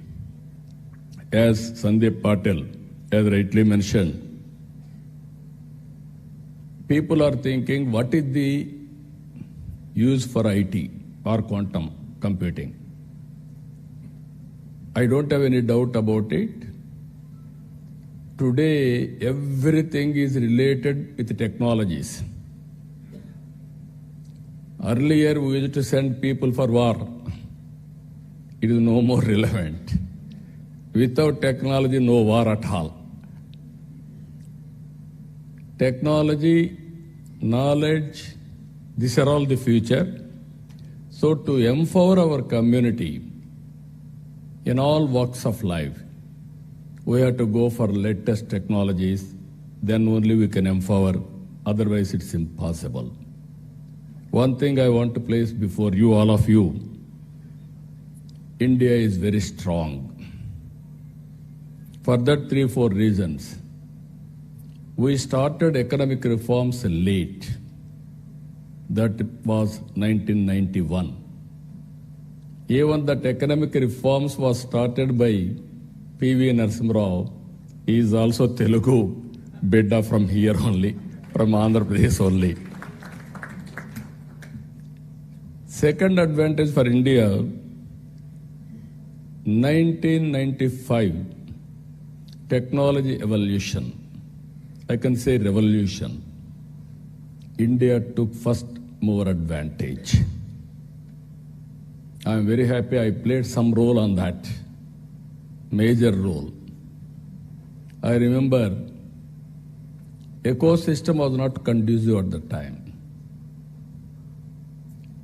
Education, supporting infrastructure and operations, everything. Then I used to fight successive prime ministers, 3 prime ministers, for deregulation of telecommunication sector. Sometimes these are all the pleasant memories we have to remember. At that time, there are two public sector companies. One is BSNL, even today that is there. BSNL domestic calls. Another is VSNL international calls. At that time, my son was studying in America, Mr. Lokesh. As Chief Minister, I was not ventured to telephone to him because of heavy bill. Then there will be question and answer in assembly. I have to answer all those things. And also at that time, there was a lightning call. Immediately they had to connect, expected to connect. It used to take 1 week, 7 days.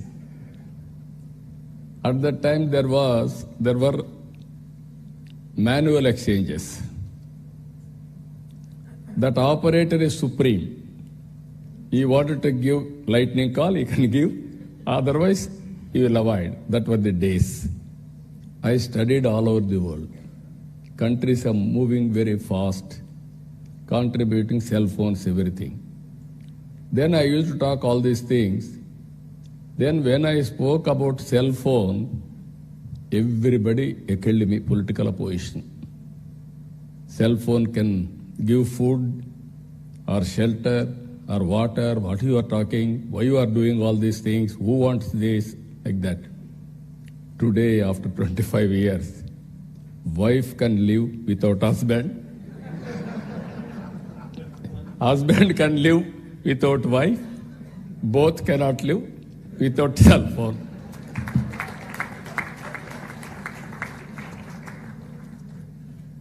As a matter of fact, it is a weapon for everything. I can work, I can communicate, I can operate, I can do everything. But not everything. That is where reforms has taken place. Third one, technology evolution. Indians are playing major role. Now India is having advantage demographic dividend. This some of you may not understand. Biggest advantage for India, young India. Always youngsters can take risk. While all other countries are facing aging problem, this demographic dividend advantage will be there up to 2047. Now I can say proudly, India's population is 146 crore population. China's population is 130 crore now. India will increase up to 170, 165. China population will be 100 crores. It is decreasing now. So, Indians can service the Indian community 80%. 20% can service global community now. Both corporate and public governance. That is the power of India. That is the power of population in India by using technology. Nobody can beat India in development. So these are all three advantages. Now, as our friends has rightly mentioned, now we are all working here. Quantum Valley with deep technologies. This is very order of the day. Earlier, only IT and applications. Now, as on today, AI has become a reality. Deep technologies are becoming a reality. And also, one example I can give you what my plans. Andhra Pradesh is having some advantages. One is Sriharikota satellite launching pad for India. I wanted now, Honorable Prime Minister and also Government of India, has allowed private investment in space technology. We wanted to create space technology, space city, aerospace, defense and civilian, huge demand in India. We want to go for aerospace and also electronics. Earlier, India was importing. Today we are exporting. There is huge demand globally, even for electronics production. And also drones.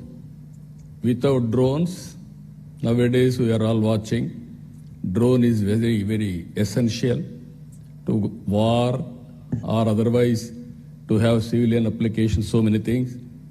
We created a drone city. Automobile, new technologies are emerging, green energy, EV vehicles, everything, there we are working. So Andhra Pradesh is very strong in green energy. I have seen in my life, there was no phone. Only affluent people, 5-6 villages or in a town, 1 or 2 phones. In 1989, when I started 1978 as MLA, 89 I contested from Kuppam. For the last 9 times I'm winning there. I announced in Kuppam in one public meeting, I am going to bring electronic exchange. Then my opposition criticized me, how he is going to bring electronic exchange? Manual, because we had only 20 phones in the constituency itself. That was the issue now. Everybody in my constituency today, they are having cell phones, smartphones, everybody is operating. Today, if you can see, in my government, all services I wanted to provide through WhatsApp governance. That is what IT Ministry has started. It is going on as on today extremely well. By August 15th, 100% services will be online. Nobody need to come to office. There is one more advantage in this. I can analyze through AI tool what type of complaints, who is complaining, whom they are complaining. Then I can take so many actions. Now here I wanted to request all of you.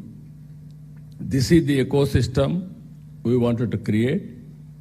There, quantum computing is very much needed.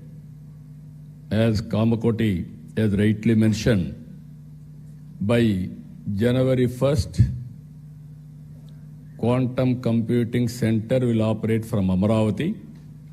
This is where beginning of Quantum Valley. Then, not only starting with quantum computing, you have to bring ecosystem. We have to bring use cases. He rightly mentioned 100 use cases by August 15th, 2026. That was the beginning only. I wanted to see, as on today, very interestingly, if you can go through, average AI usage. World average 31%. India average 65%. Here, top AI usage, China, India, USA, Europe. I am confident China population will reduce, India population will increase. More AI utilization will be India. That is going to happen very soon. I am 100% confident on that. If you talk all these things, if you see here, 92% of Indian knowledge workers are using AI. Just now, IT Minister has rightly mentioned, he had a confusion on quantum computing. Then he asked ChatGPT. Immediately, it has given an answer for him. Then no need to shy away, or otherwise, he got answer for that. That is the future. Now I'm saying to all my workers, everybody, any doubt, you can go, you can prepare with a Chat GPT, this type of solutions. But ultimately, what I am thinking, for example, in Andhra Pradesh, TCS is our partners, not now, on information technology from the beginning. Now we are working data lake. By integrating all records in Andhra Pradesh with the data, individuals, authentication with Aadhaar, and also family as a unit, and every house is geotagged, and also GPI, GI, and also Government of India programs, Government of Andhra Pradesh programs, and public satisfaction, service delivery, all files online. Now we are going, historical data is available, we are computerizing, we are putting on cloud or data centers. And at the same time, tools are available, AI, now we are talking quantum AI, AI for quantum computing, and also real-time data is available now through satellite, drones, CCTV cameras, IoT, wearables, sensors. By creating aware, we are getting 42 parameters real time.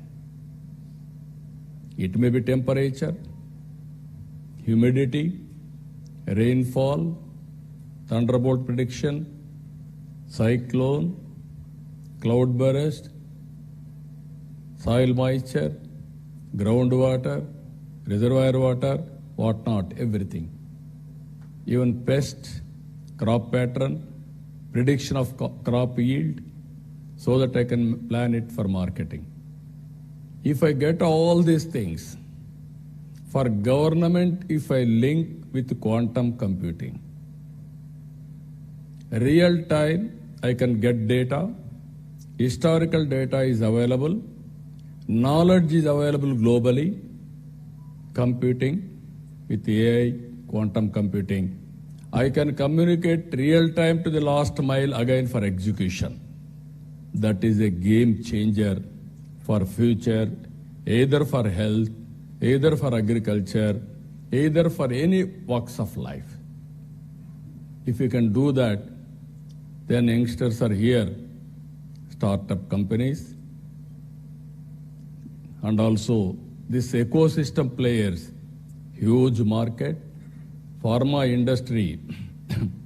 Now they are doing, Suchitra is here, they are doing biotechnology, so much of research, so much of all these things.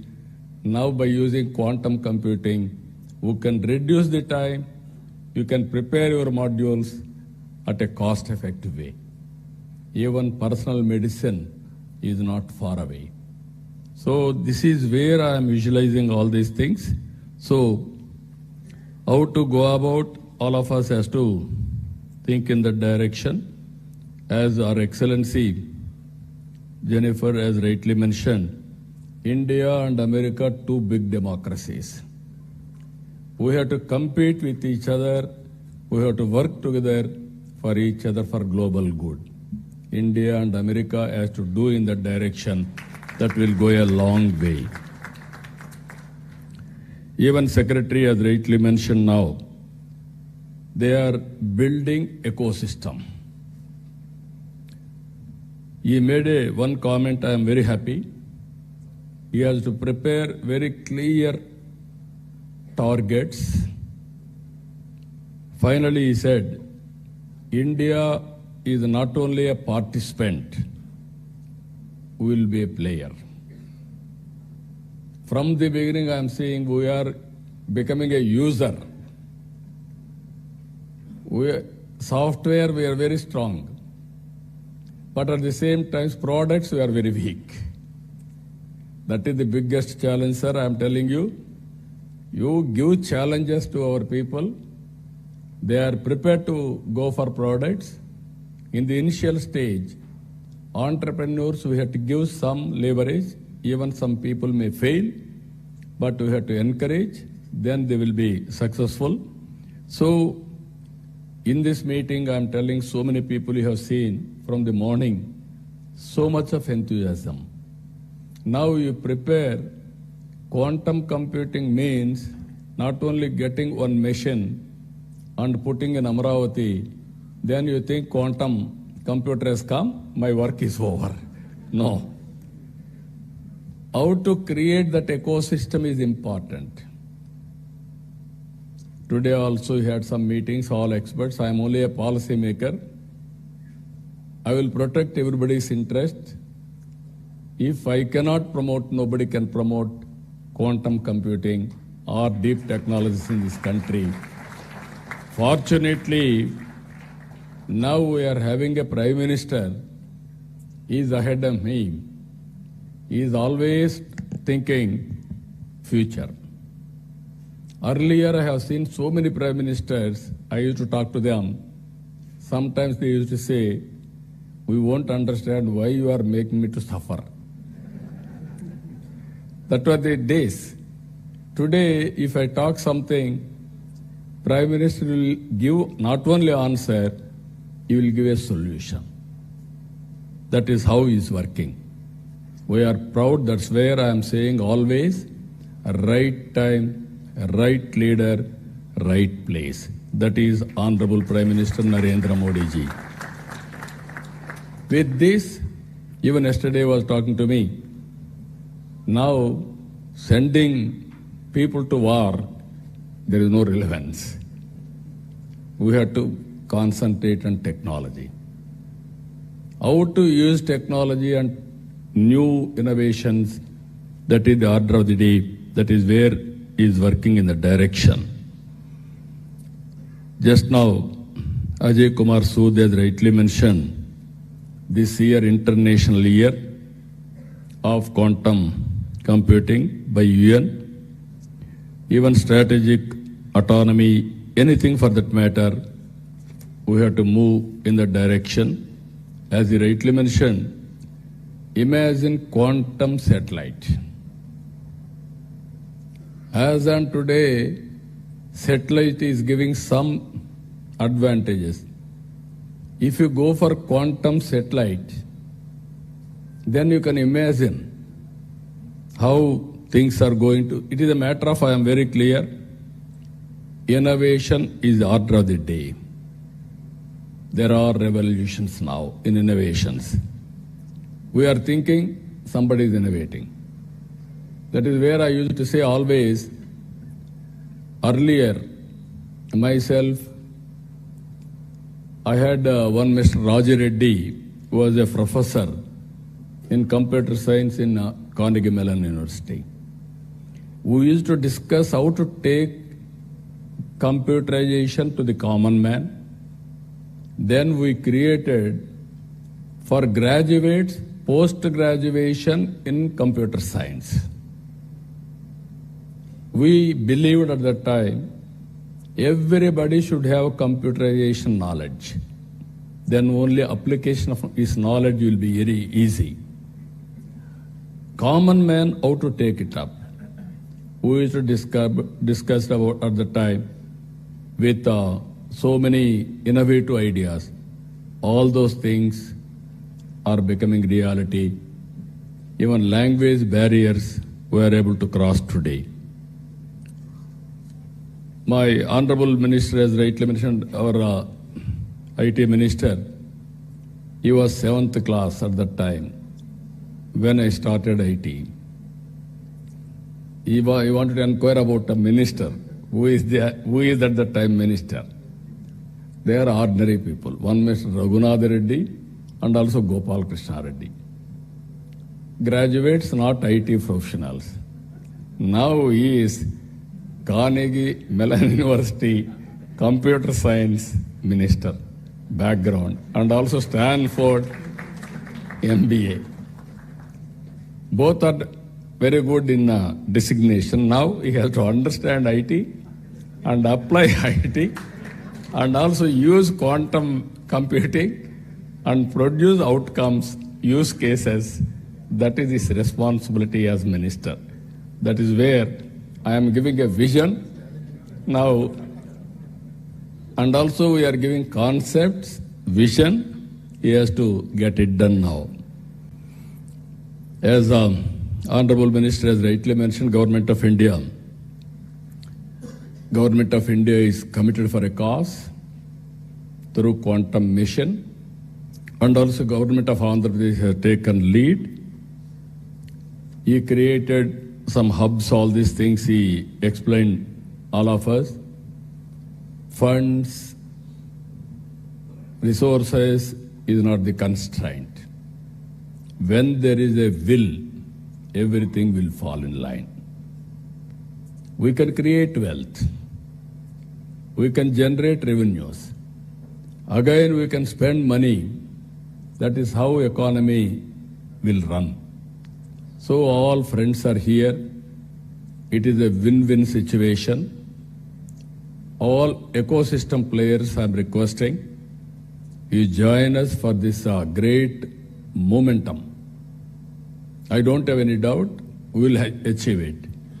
But as our friends have mentioned, India should become a player, not a participant. Any ecosystem we have to create. All international companies, I'm telling you, if you miss now, you will miss forever. Nobody can venture missing India. It is a happening place, and also no longer if you think we'll develop a product, we'll market in India. No, you develop a product in India and you use Indian market also, and also Indian resources. So with everything, we are having clear vision. We will transform our vision with the support of Government of India. Friends, I am requesting, sky is the limit for innovations. You are thinking somebody is innovating. Essence of time, you have to keep it in mind. Move in the competitive world, then everything is possible. I am very happy by seeing all of you, so much of response. Even our people have stopped at one stage further registrations because room is very full. That is the enthusiasm it has created now. As our people have rightly mentioned, we have created one ecosystem, Ratan Tata Innovation Hub at Amravati, and also 5 zones, 5 spoke models. We wanted to bring industry to lead, academic institutions as knowledge partner, and also I wanted to promote in a big way every one family, one entrepreneur.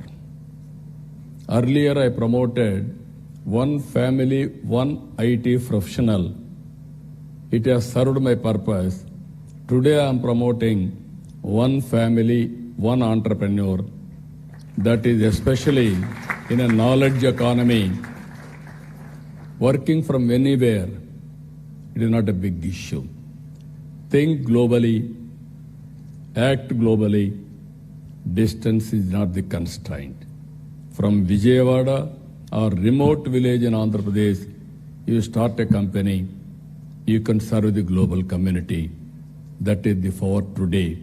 That is going to happen for future.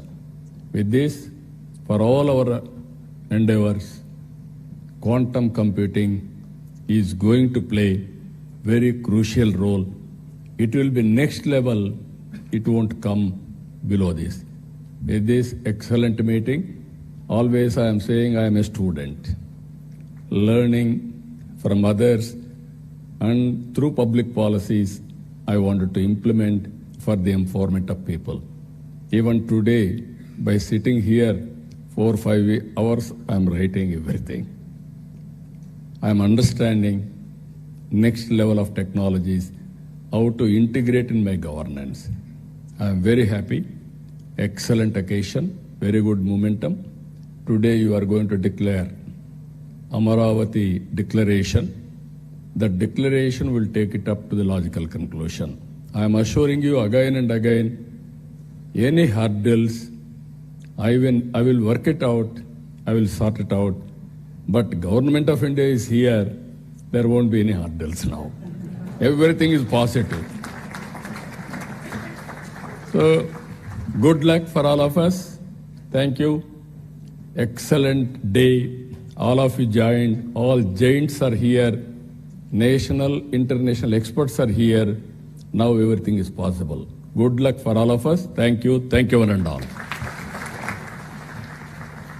And this vision derived a standing ovation from all the investors.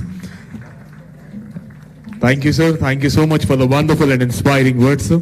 Thank you very much, sir.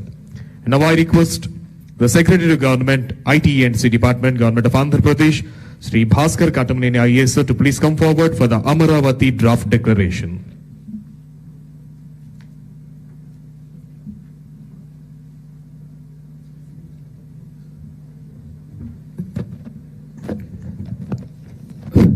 Honorable CM Sir, Honorable Minister for IT, Sri Lokesh Garu, Her Excellency, and all the dignitaries on the stage. Sir, morning, we started a day a little early. From 8 o'clock to 11 o'clock, we had 3 roundtables with experts, including experts from the different areas, government officials, our global partners, startups, as well as the academia. All together, we had deliberated on a lot of issues like quantum computing, algorithms, quantum sensing, about quantum communication, capacity building, standards, and also quantum materials and the hardware. After deliberating all these things, we had prepared a short draft declaration based on the deliberation so far. We will read out the declaration, and then as the day progresses, sir, the further sessions also, all the suggestions coming in, all the ideas coming in, will further incorporate, and the final declaration we will be doing at the end of the day, incorporating all the ideas. In your presence, we want to take your guidance also, and a few of the experts would be leaving after this session. So we wanted to take this opportunity to also have their ideas on that. That is the reason we are presenting the draft declaration now, which will further improve during the course of the day to make a final declaration, sir. So I'll read it out, sir. The preamble to the declaration. Recognizing the transformative power of quantum technologies to advance computation, secure communication, high precision sensing, and national resilience, and inspired by Amaravati's vision to be India's quantum gateway. So we want to be the quantum gateway for the country, sir, and we want to be the path bearers. So we mentioned the same, and we adopt the following commitments, sir. So the joint commitment, sir, is that we want to create a living lab infrastructure because these technologies are still evolving and they'll continue to evolve for a few years. So initially, sir, as the first step, we want to create a Quantum Valley, wants to establish India's largest open quantum test bed so that a lot of startups and companies can come and start using that. We had put a stiff target of 12 months to start this test bed here. And this initiative will integrate quantum computers, QQD fiber links, deployable sensor platforms to enable the pilots across sectors like all sectors. We just mentioned few, but across the entire spectrum of industry like health tech, agri-tech, BFSI, logistics, defense, space, every sector can come and do their experimentation here.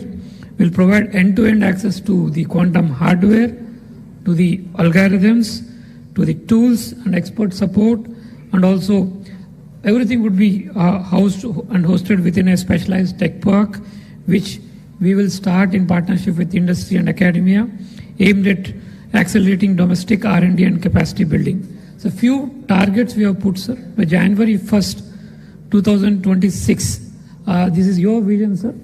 We want to establish the first IBM quantum system within the Amravati Quantum Valley, which would be, as our Honorable Minister has indicated, would be the first in the South Asia, and that would be our first step.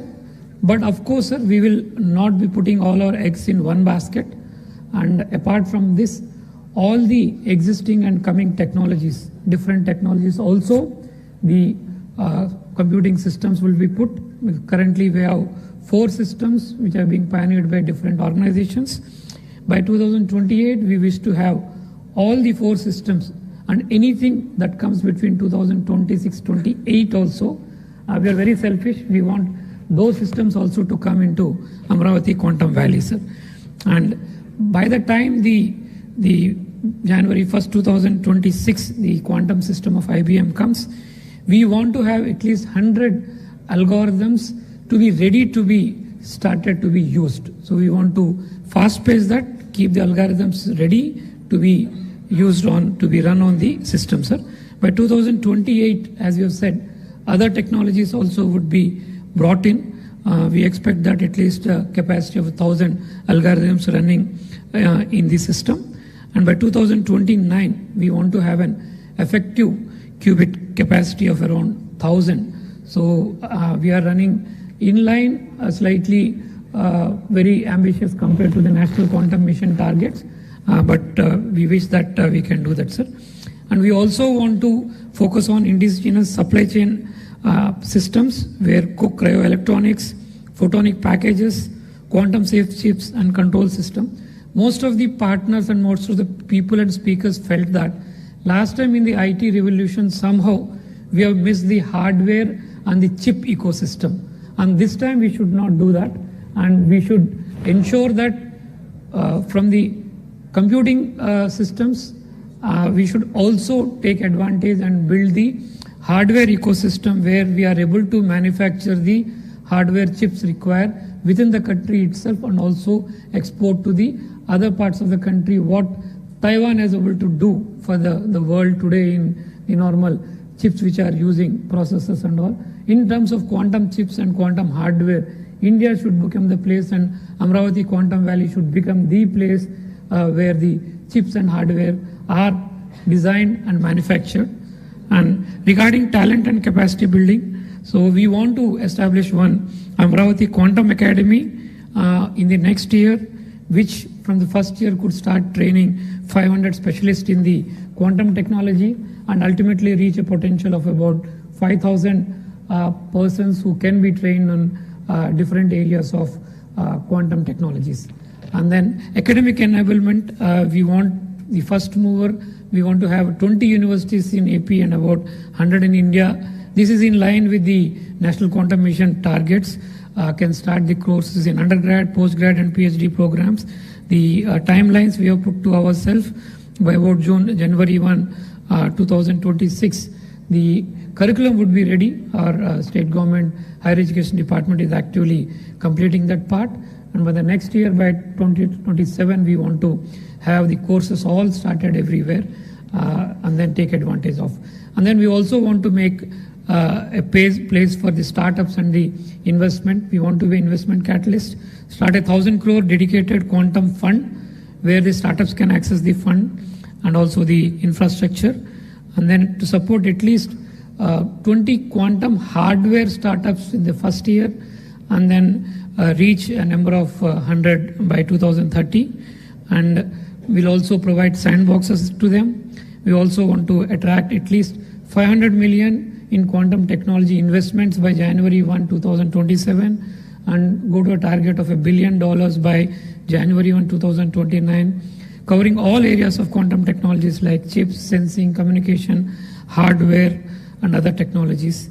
We want to have a global collaboration. We will work very closely with the National Quantum Mission as a sub-part of the National Quantum Mission, and we will establish a global quantum collaboration council here in Amravati to harmonize international standards and pursue joint R&D and promote research. And in terms of governance and accountability, we will want to have a multi-stakeholder Amravati Quantum Valley mission, which is already the work we have started on that, which will have multiple working groups to identify use cases of using quantum technologies different sector. It also publishes transparent dashboard of KPIs each quarter and convene an annual World Quantum Expo, the way it is done in Las Vegas, the way it is done in Taipei. We want to also do an annual program here so that we become the nucleus and catalyst where all the experts from around the world can come, discuss and showcase their technology, and we can do a lot of collaborations there. Every year from 2027, sir, with your permission, we want to do a Quantum Expo in Amravati.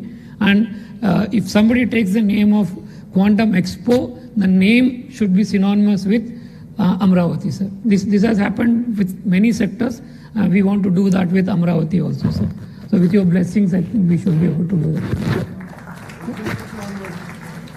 26 onwards, sir. Yes, sir. So 1 year in advance, sir, we'll do that, sir. 26 onwards, we'll start that.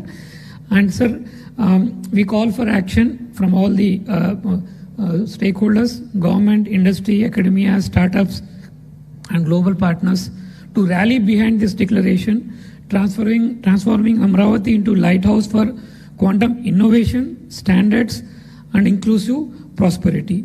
Sir, the main line that we are taking is, sir, by 2035, Amravati aims to be not only India's quantum capital, but also to the world's lighthouse for deep technological progress. Thank you, sir, and thank you all, ladies and gentlemen. Thank you. Thank you, sir. Thank you very much. Hereby, the draft of Amravati got declared. Now I request Honorable CM, sir, to kindly felicitate distinguished guests. I request Madam H.E. Jennifer Larson, U.S. Consul General, Hyderabad, to please come forward.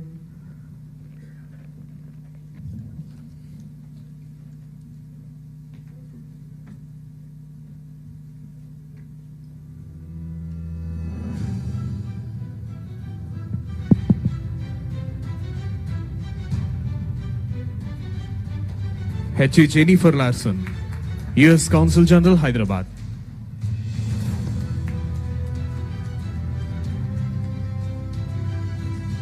And also Mr. Anil Sharma, Global Head of TCS Co-Innovation Network. Mr. Anil Sharma Garu is requested to please come on to the dais. And the next, Ms. Suchitra E. And next, Ms. Suchitra K. Co-founder and Joint Managing Director.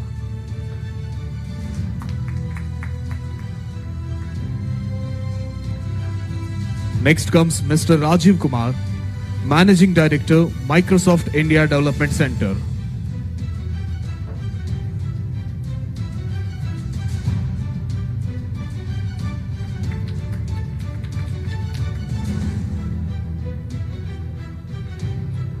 Mr. Rajiv Kumar, Managing Director, Microsoft India Development Center, IDC.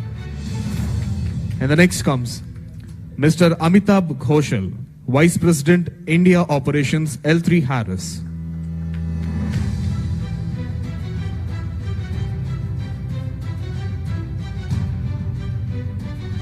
Mr. Amitabh Ghoshal, Vice President, India Operations, L3 Harris.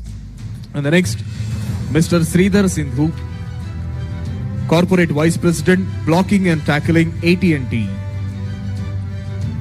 Mr. Sridhar Sindhu, Corporate Vice President, Blocking and Tackling, AT&T. And the next, Mr. Nilesh Binwali, GM MD, VP Engineering, Pattern India.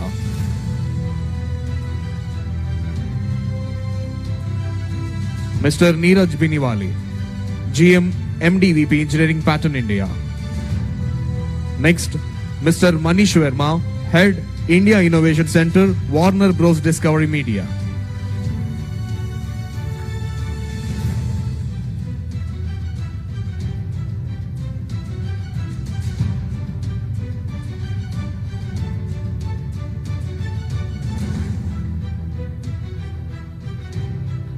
Mr. Manish Verma, Head, India Innovation Center, Warner Bros. Discovery Media. Next, Mr. Phani Mitra, Global Chief Digital and Information Officer, Dr. Reddy's. Next, Mr. Amit Singhi, Director, IBM Research India and CTO, IBM India and South Asia.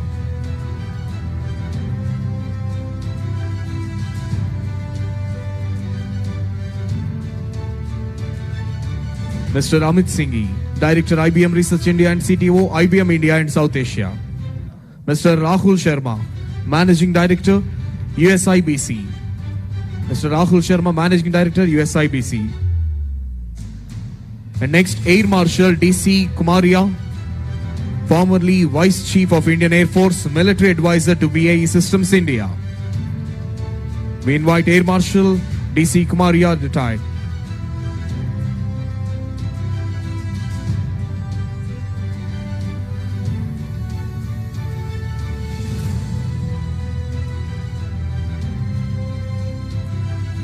Air Marshal DC Kumaria, sir. And next, Sri Sandeep Patil, Managing Director, IBM India Private Limited.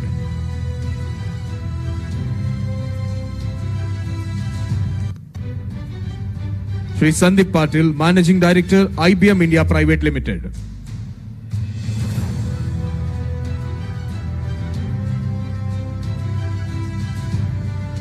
Sri Scott Cowder, Vice President, IBM Quantum Adoption. Shri Scott Crowder, Vice President, IBM Quantum Adoption. Shri V. Rajan Garu, President, Technology Software and Services, Tata Consultancy Services Limited.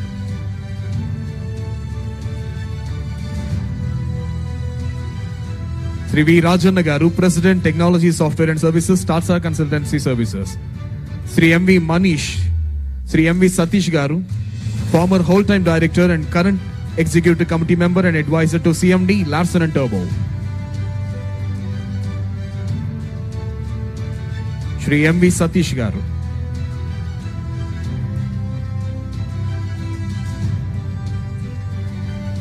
Professor V. Kamakoti Garu, Director, IIT Madras.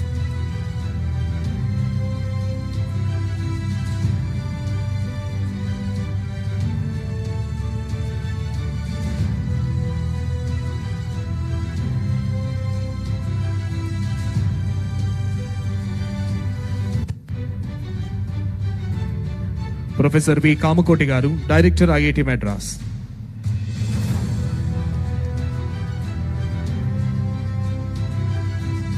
Shri K. N. Satyanarayan Garu, Director, IIT Tirupati. Shri K. N. Satyanarayan Garu, Director, IIT Tirupati.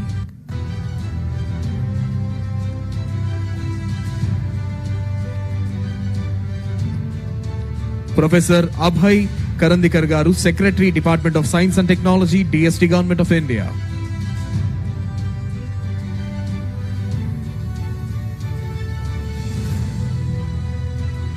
Professor Abhay Karandikar Garu, Secretary, Department of Science and Technology, Government of India.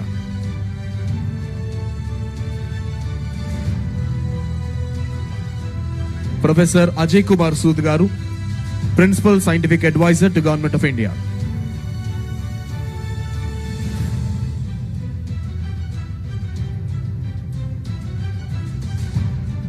Now I request Sri Kona Sesdar, IAS, Secretary to Government, Higher Education Department, Government of Andhra Pradesh, to please propose the vote of thanks.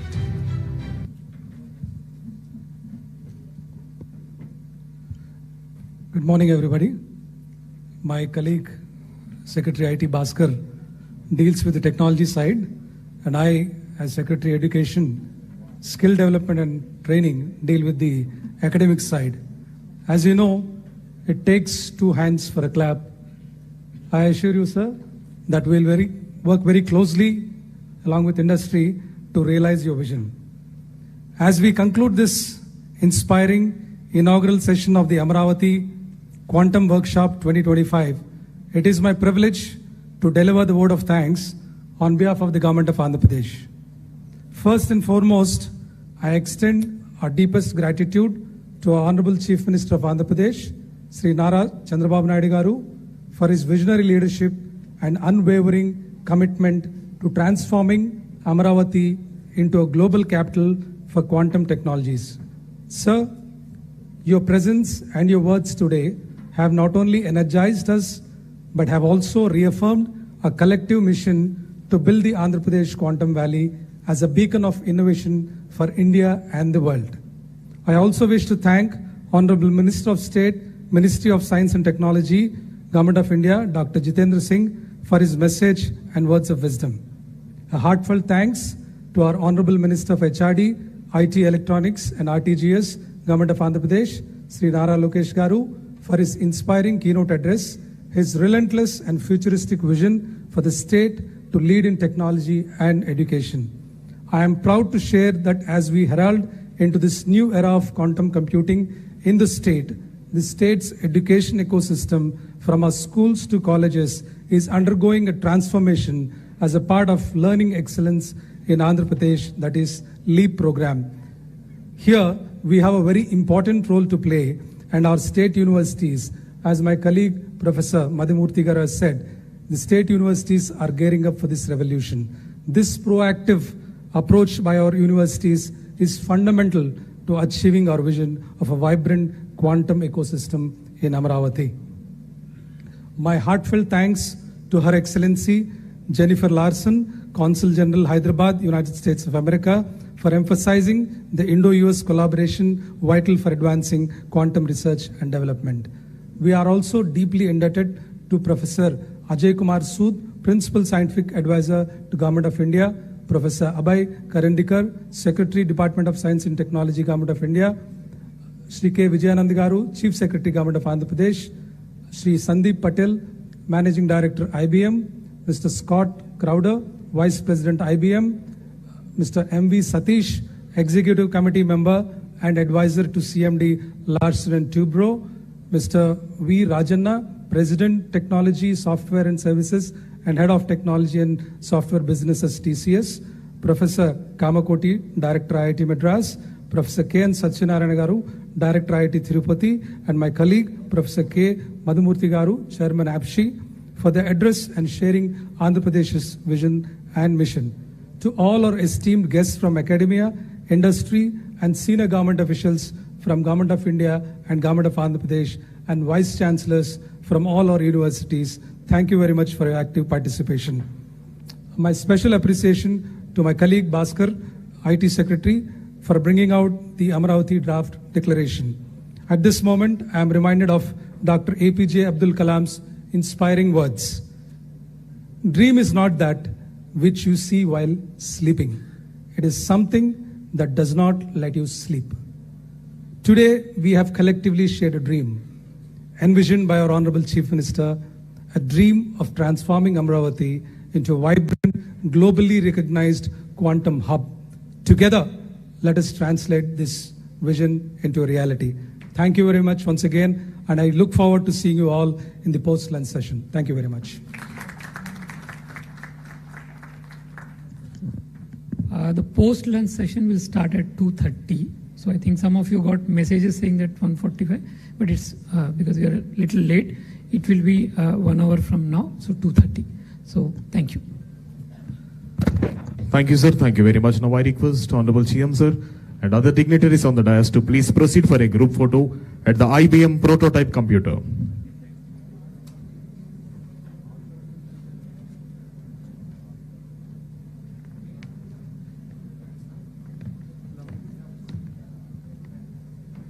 Check. The IBM Quantum System 2.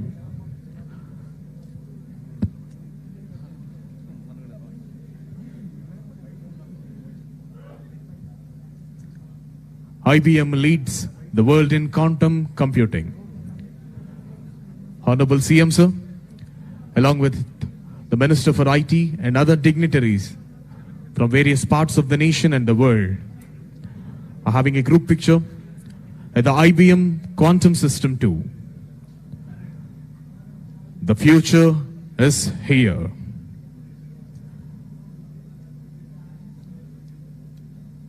Just at the very coolest temperature, 15 millikelvin.